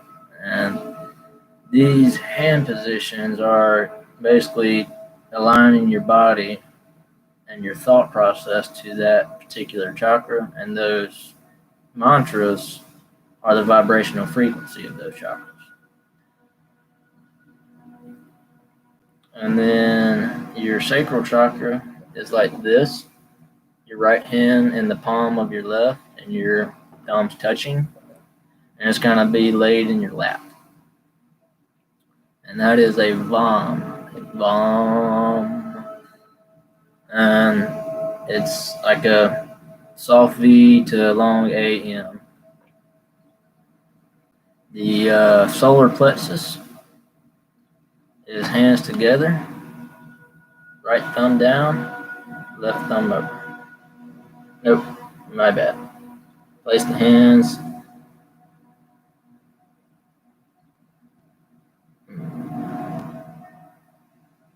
Yes, that was right the first time. So, let's see. Yep, solar plexus like that. And it is a ROM. So like ROM. Your heart chakra is going to be your left hand on your left knee in that same position, and then your right hand with the thumbs over your heart, like that. And it is a yam, so like yam. So when you really like some food, you're thinking that's yummy. Yam for your heart. Yam. Throat chakra. Interlaced fingers touching thumbs, and it's going to kind of sit at your midriff, like kind of about where your solar plexus is. It is a hum. So like when you hum, it's coming from your throat, your vocal cords. So that, see how things kind of are naturally there. I don't know. I think that's weird. I think it's a cool thing. Your third eye. You're gonna have your knuckles touching together and your middle finger arched up. So knuckles touched like this, and it's going to kind of sit at your breast. And it is a sham. Sham. We're looking to see heavenly things. Sham. And the last but not least is interlaced fingers again with pinkies up. And that is your crown. And that's also going to kind of sit at your breast. And it's the famous Om. Om. Now, with meditation, it is also a personal preference of things. And the reason why I said that is because we went over chakras earlier, and then we just went through the different mantras, which are the hands, and mantras, which are the vibrational chants.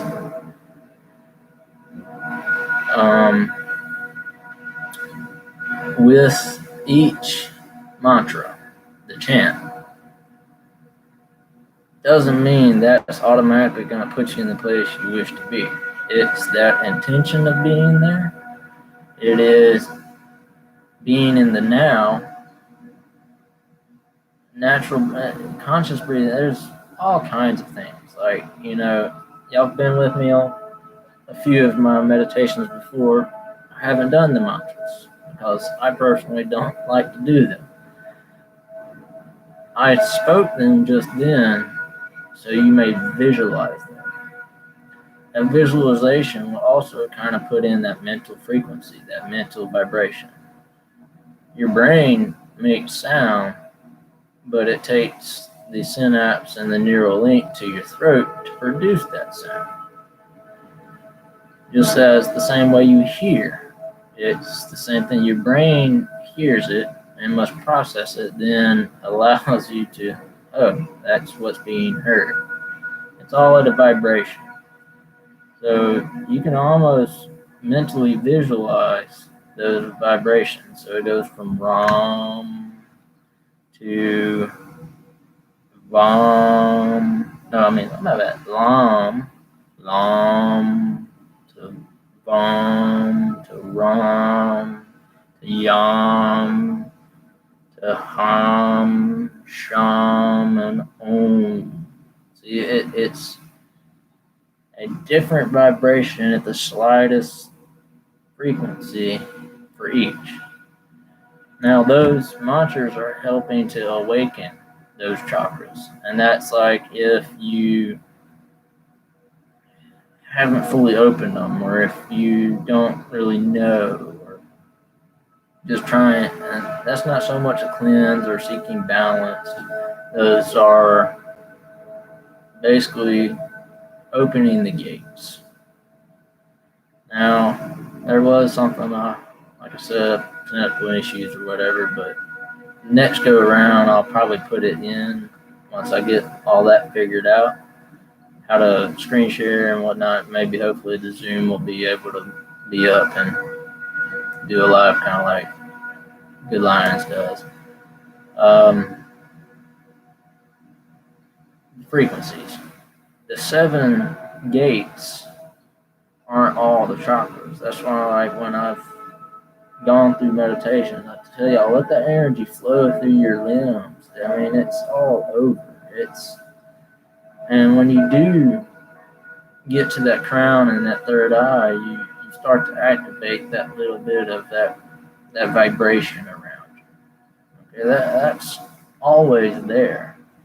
Your aura, your ethereal body, is like a invisible blanket or a cloak over you. And this is your spiritual defense as well. So these mantras help fortify those chakra wheels, because each of the main channels, each of the main gates, allow for a stronger aura and a stronger flow of the chakra. Like, I was actually going to put up a thing from like Naruto, like how their chakra systems look. And this always starts with like a fire in the middle of their belly. Well, that fire is your solar plexus. That's what churns out that massive amount of energy. Like when you have that natural body heat, you have a fairly wide open solar plexus, and it initiates that willpower and that just that inner strength. That's like when like martial arts or something. When you breathe, they say breathe with your diaphragm. That's kind of activating that solar plexus. You're gathering breath from that furnace of energy that's within you. So, yeah, that's kind of a side tangent, but I mean, that's why I want you to have your feet planted, because there's chakras through your feet. Yes, there is chakras over your head. Like it doesn't end at 7, and up here and higher. That's those. I like to call that the ethereal or spiritual ladder. And when we do this meditation in a little bit, that will make sense. Because, like I said earlier, our star seed is up here on the crown. That's our star seed. That's what links us to everything. Even though we don't constantly have it open, or it's hard and difficult for most folks to fully open that crown chakra, that's perfectly fine. That's because your seed is still growing. And the way I look at it, all of our chakra lines, all of our entire chakra system through us, and this main channel we have up and down the center, those are our roots. That's why every time we meditate, I say plant our feet. And if you can actually be in nature and put your bare feet in the grass, it's even better, because you're allowing your roots to grow physically as well. And with this meditation, what we're going to do is we're going to nurture that starseed. I kind of didn't mean to really tell you that, because I don't want you to go on into this with a purpose. The purpose of meditation is being still and being present and embracing the being. There's chakras below as well, because what we're going to do, well, we'll do it in a minute. It'll make sense, I promise. The furthest chakra below is the core of the earth. The highest chakra above is the seat of heaven. And we're in between. That is the glory of God. That spiritual ladder, that ethereal bond between all things that goes from the core of the earth to the seat of heaven. So yeah, I think I guess now would be a pretty good time for it. So let's get our feet planted, okay?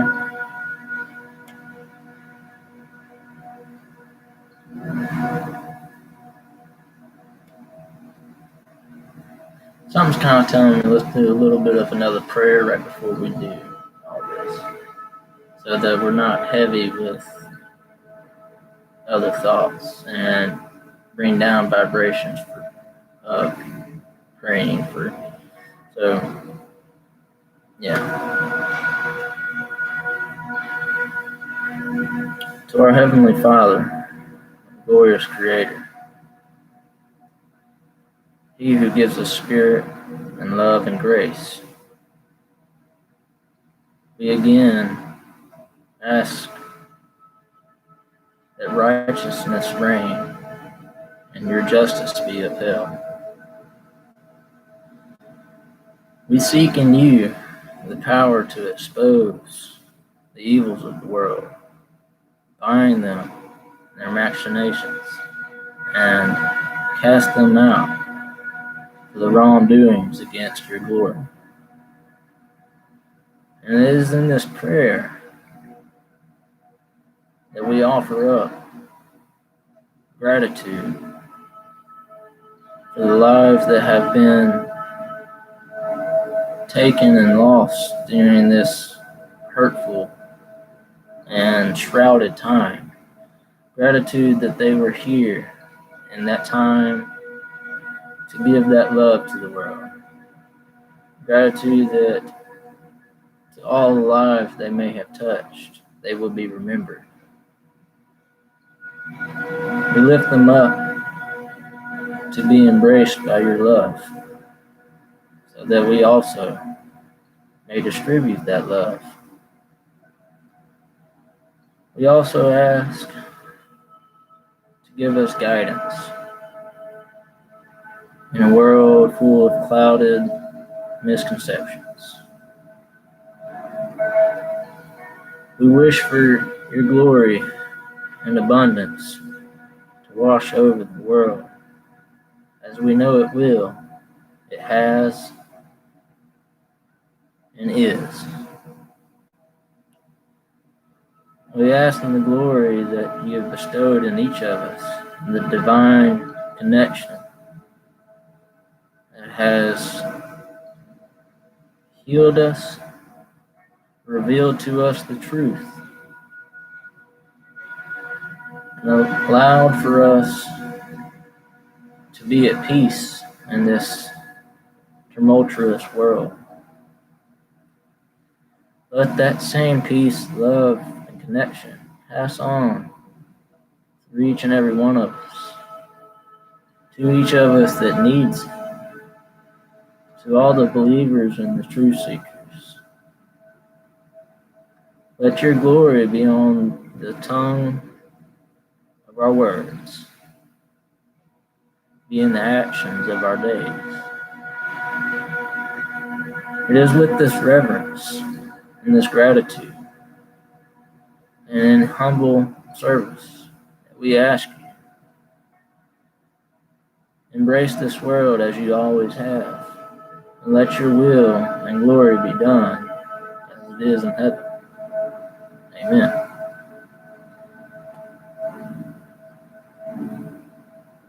So, now that we've done that,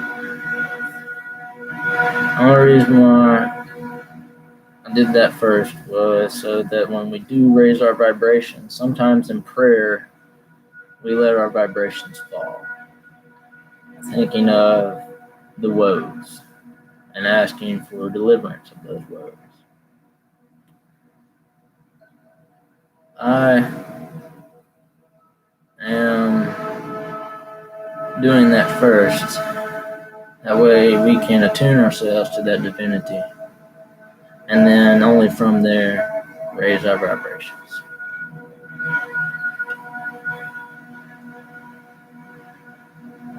And Jamie, if you ask me to say Jesus, I do.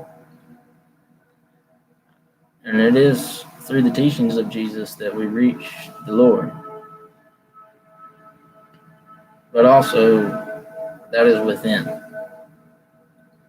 And now that's where my beliefs have differed, in that we have been given that divinity, and we've been given that light, and we've been given that connection.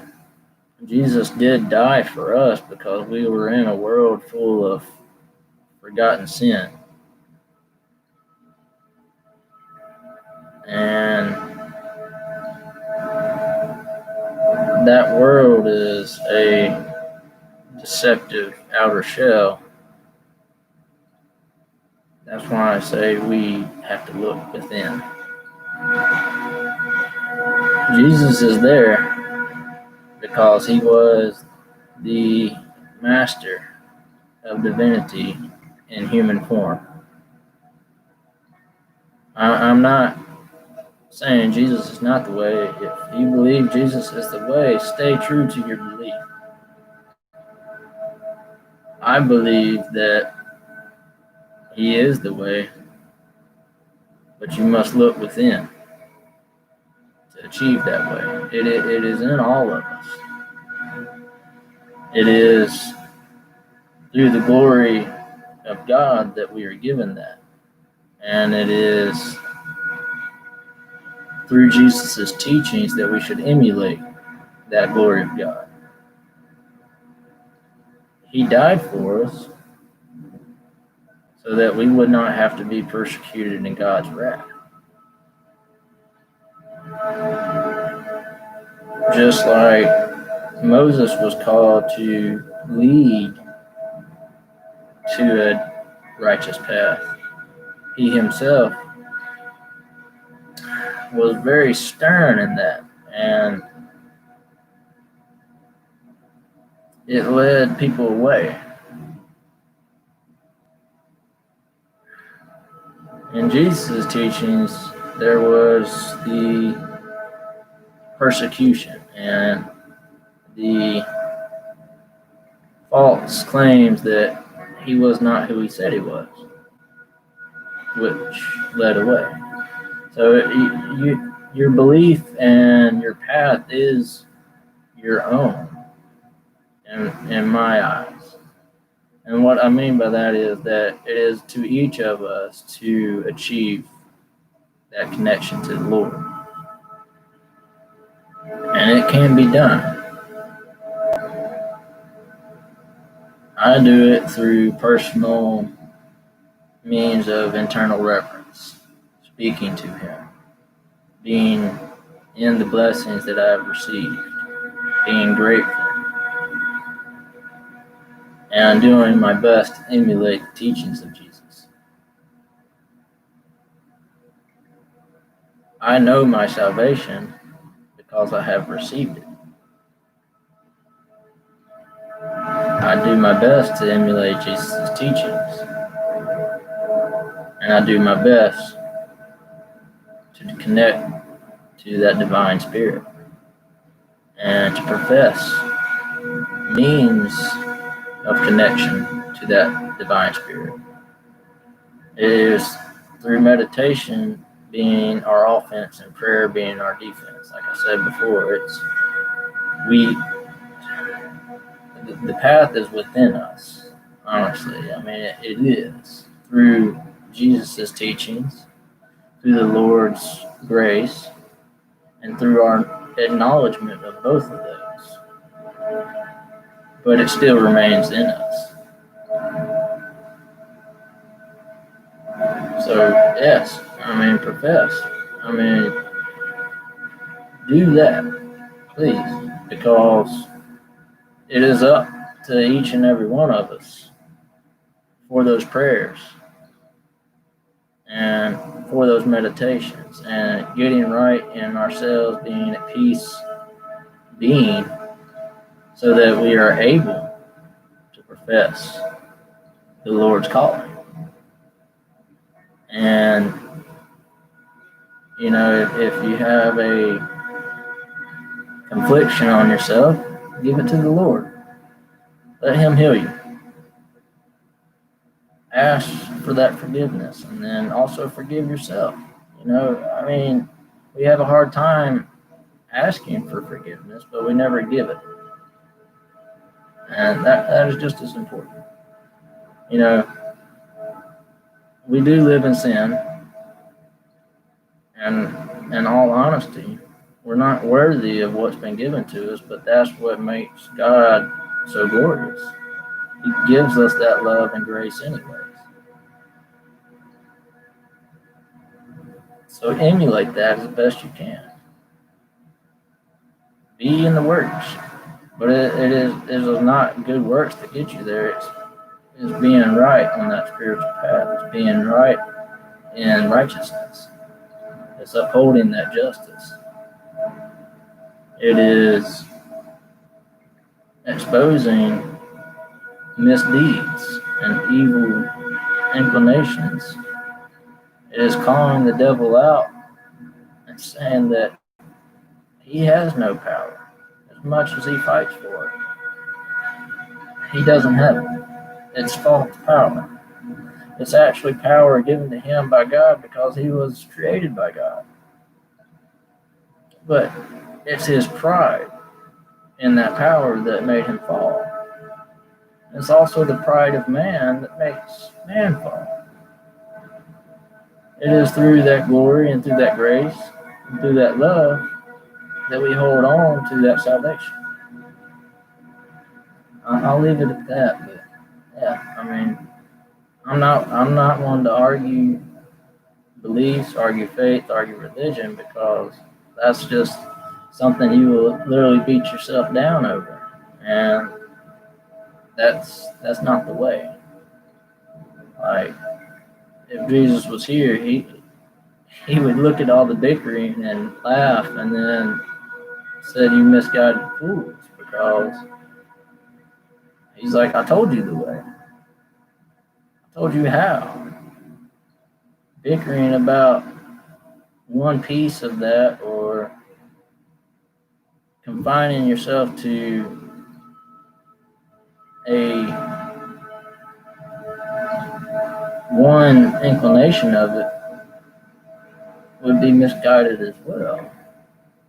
Narrow is the way, and few walk it. That's because few truly admit how it's done. It's almost like a coveted secret. It's almost cultic in nature, because it wants the folks that have it and truly have it want to hide it. I don't. I love, peace, light, that Holy Spirit. It's all around us, and we're all connected to it. We just have to look towards it. We have to turn and face back to the Lord, because He's looking down on us, and He's like, "I'm right here." It's not that He's in heaven. He's still here. He is in heaven, but He's here. He's everywhere. He is not physical. It is not by physical means that we walk that path. It's being in connection to that Holy Spirit. I mean, yeah, God wins. God is great, and He's here. It's not. We shouldn't be waiting for Him. We shouldn't be waiting for Jesus to come back.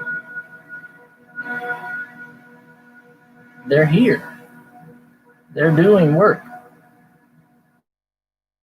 What we're doing, this whole chat, is the Lord's work. Being awake, realizing that holy potential, realizing that goodness. That is the Lord's work. That is being in that Christ consciousness, yes. That is living in the glory and grace of God, because it is given. So, yeah, I'm going to leave it at that. Where were we? Yeah. Goodness. A lot of it. That's all around us. So,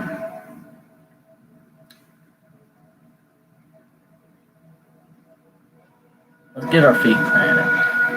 Alright, we've tapped into that Holy Spirit, speaking to Him, by praying, by feeling that love and that grace. So from there, let's plant our feet, center ourselves, and almost in a prayer-like mentality, just be open. Keep your breathing natural. It doesn't have to be deep and methodical. Be at peace with each breath. Let your body relax. Let your mind fade from the forethought of troubles, from woes, from the world. Each breath, slowly detaching yourself from the physical. Relaxing your entire body. Let the wave, the Holy Spirit, wash over you from your head, through your neck, past your shoulders. Envelop your arms, your chest, your abdomen, down through your pelvis, invigorating through your legs to your feet.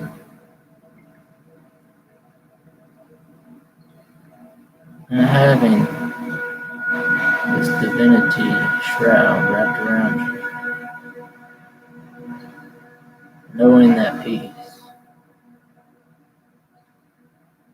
take your mind and your spirit deep into the earth, down to the core, where energy is raw and dark. And when you place your hands in it, you mold that raw energy into a life force and bring it up through every layer, all of the minerals, cleansing, pull it through your feet to your root.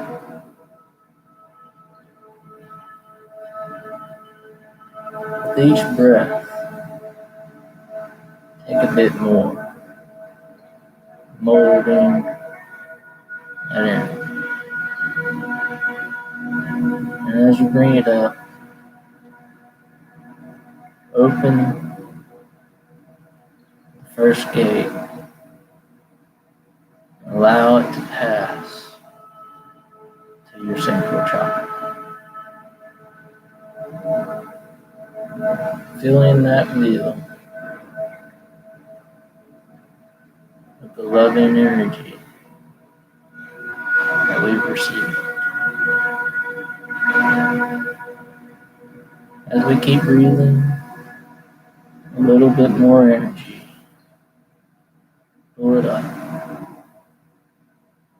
Allow it to flow through the first gate. Now opening the second to your solar plexus. Let that energy churn, igniting the fire of the Lord, the fire of the Spirit, the fire of love, the fire of peace. Let that empower you through that churning of your solar plexus. Now as we keep breathing, natural, soft, relaxed, pull that energy from the earth.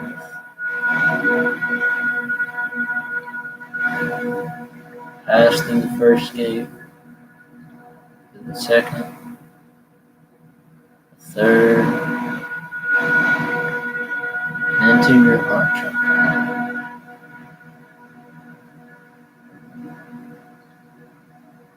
Let that energy flow as the blood does in your veins.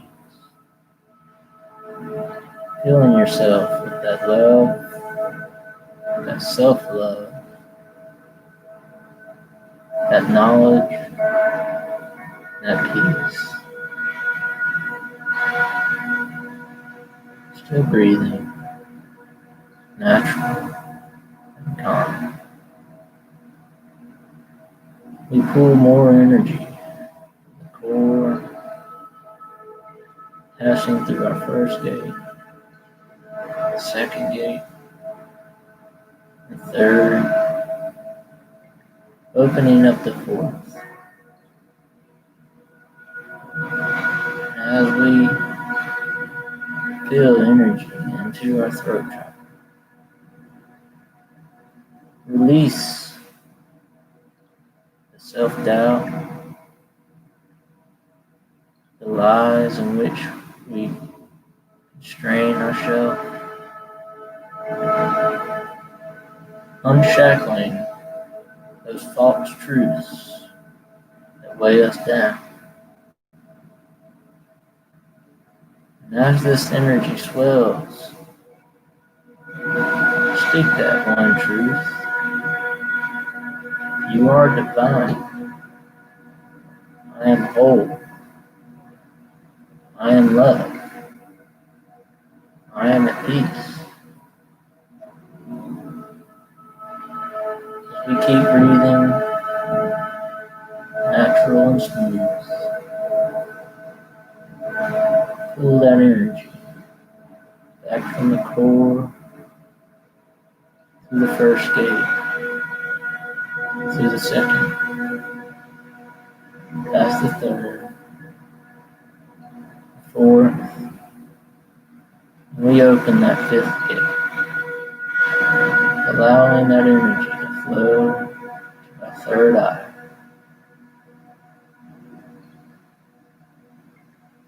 As we gather that energy, we pierce the veil, we see into the unknown, as if it was natural, familiar, and at home. We see that we are connected. We see the way God loves this world, loves each of us. We see the glory, we see the goodness, and all that it can do.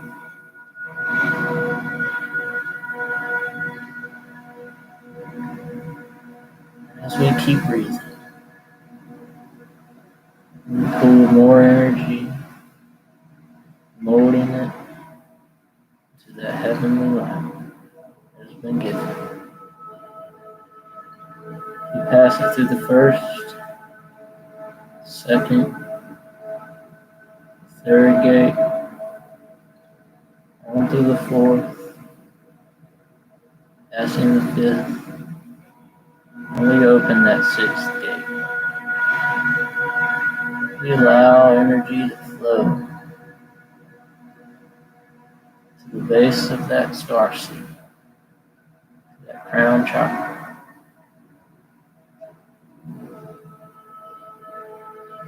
To let it be nourished as we've nourished our entire selves. And in its doing so, our roots grow strong, grow wide, grow in glorious fashion.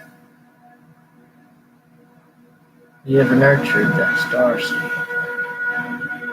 And with one last pool of reverence and humility, we gather energy once more, passing through all of the gates. And in glorious fashion, we allow that starseed to sprout to that spiritual tree of enlightenment and cosmic glory. Grow that tree. See it growing. Feel it growing. And as it grows, watch in awe the heavenly power and Holy Spirit that resides in each of us.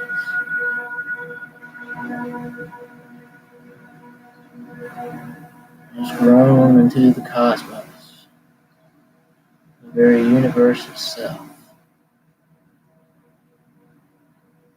I want you to climb this tree, not to exertion, but keeping our breath natural, calm, and peaceful. This is not an obstacle, but merely a journey. A small stepping stone clouds climb ever higher up this tree. Keep breathing, natural and calm. And as you make it to the top of this tree,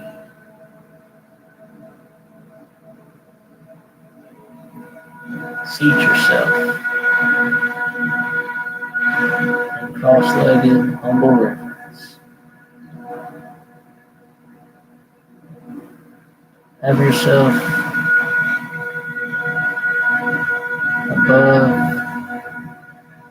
the clouded misconceptions, embracing all that the universe is, embracing that spirit. Center yourself atop this spirit tree that you have grown from that starseed. And as you wait with humble patience,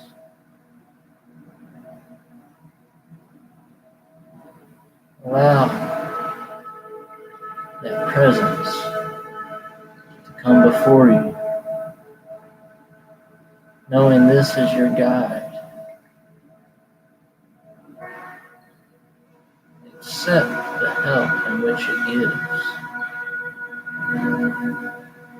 seeking the knowledge that it freely shares.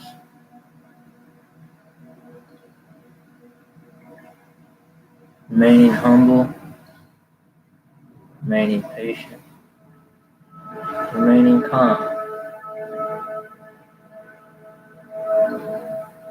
remaining at peace. Allow yourself the download, the realization, and the visualization of that which is offered.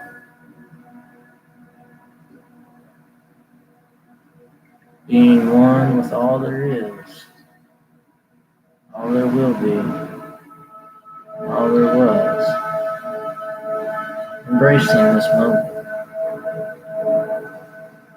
embracing this peace, knowing reverence, knowing grace.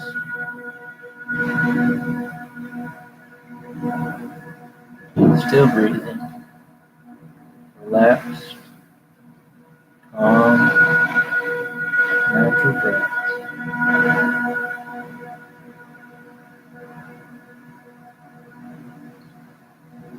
Receiving this insight, let it hone your spirit, let it nurture your mind, let it envelop your life.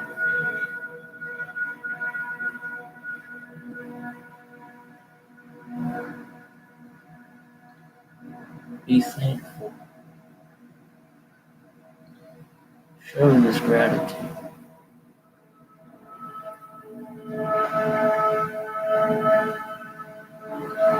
And allow yourself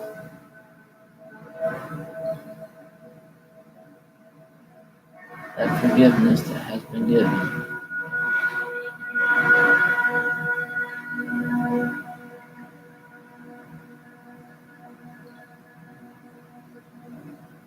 As we bow in reverence, humility, and gratitude, we part ways from this holy guide. And as we descend our tree, we descend into that love, that light, that peace, coming back with a healing that is beyond comprehension.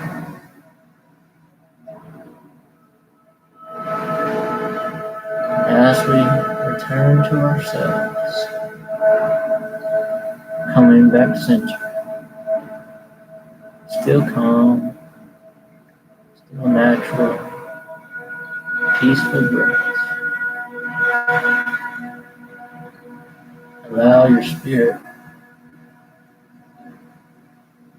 to give you the knowledge in which you sought.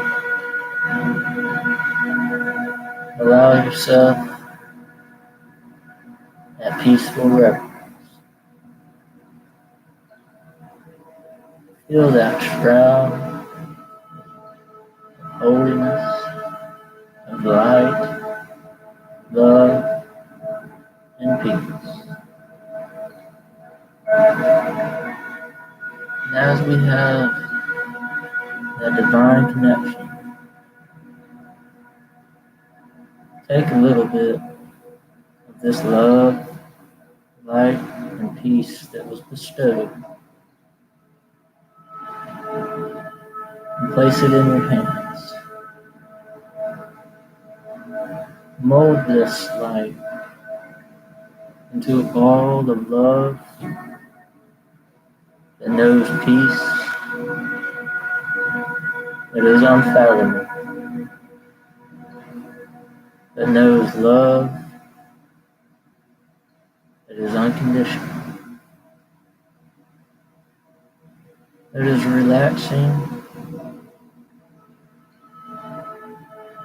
in the most heavenly sense. And within this little ball of light, place a prayer.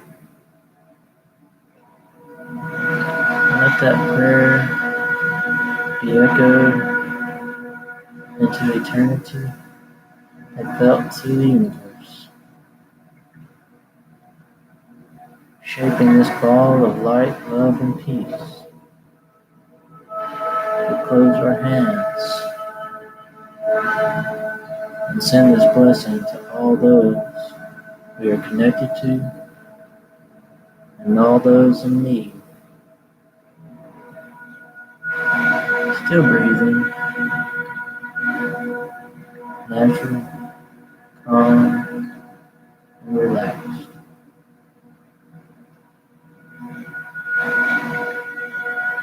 And as we take a deep breath, letting that energy flow through us, we send out that ball of light as we exhale.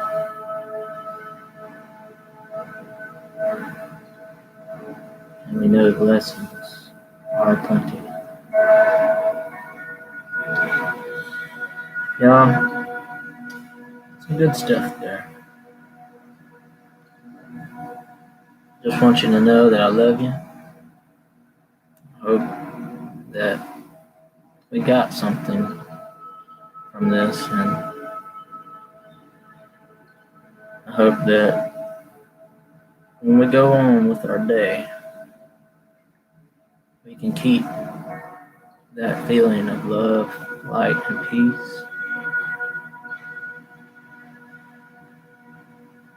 and give it to those that need it the most.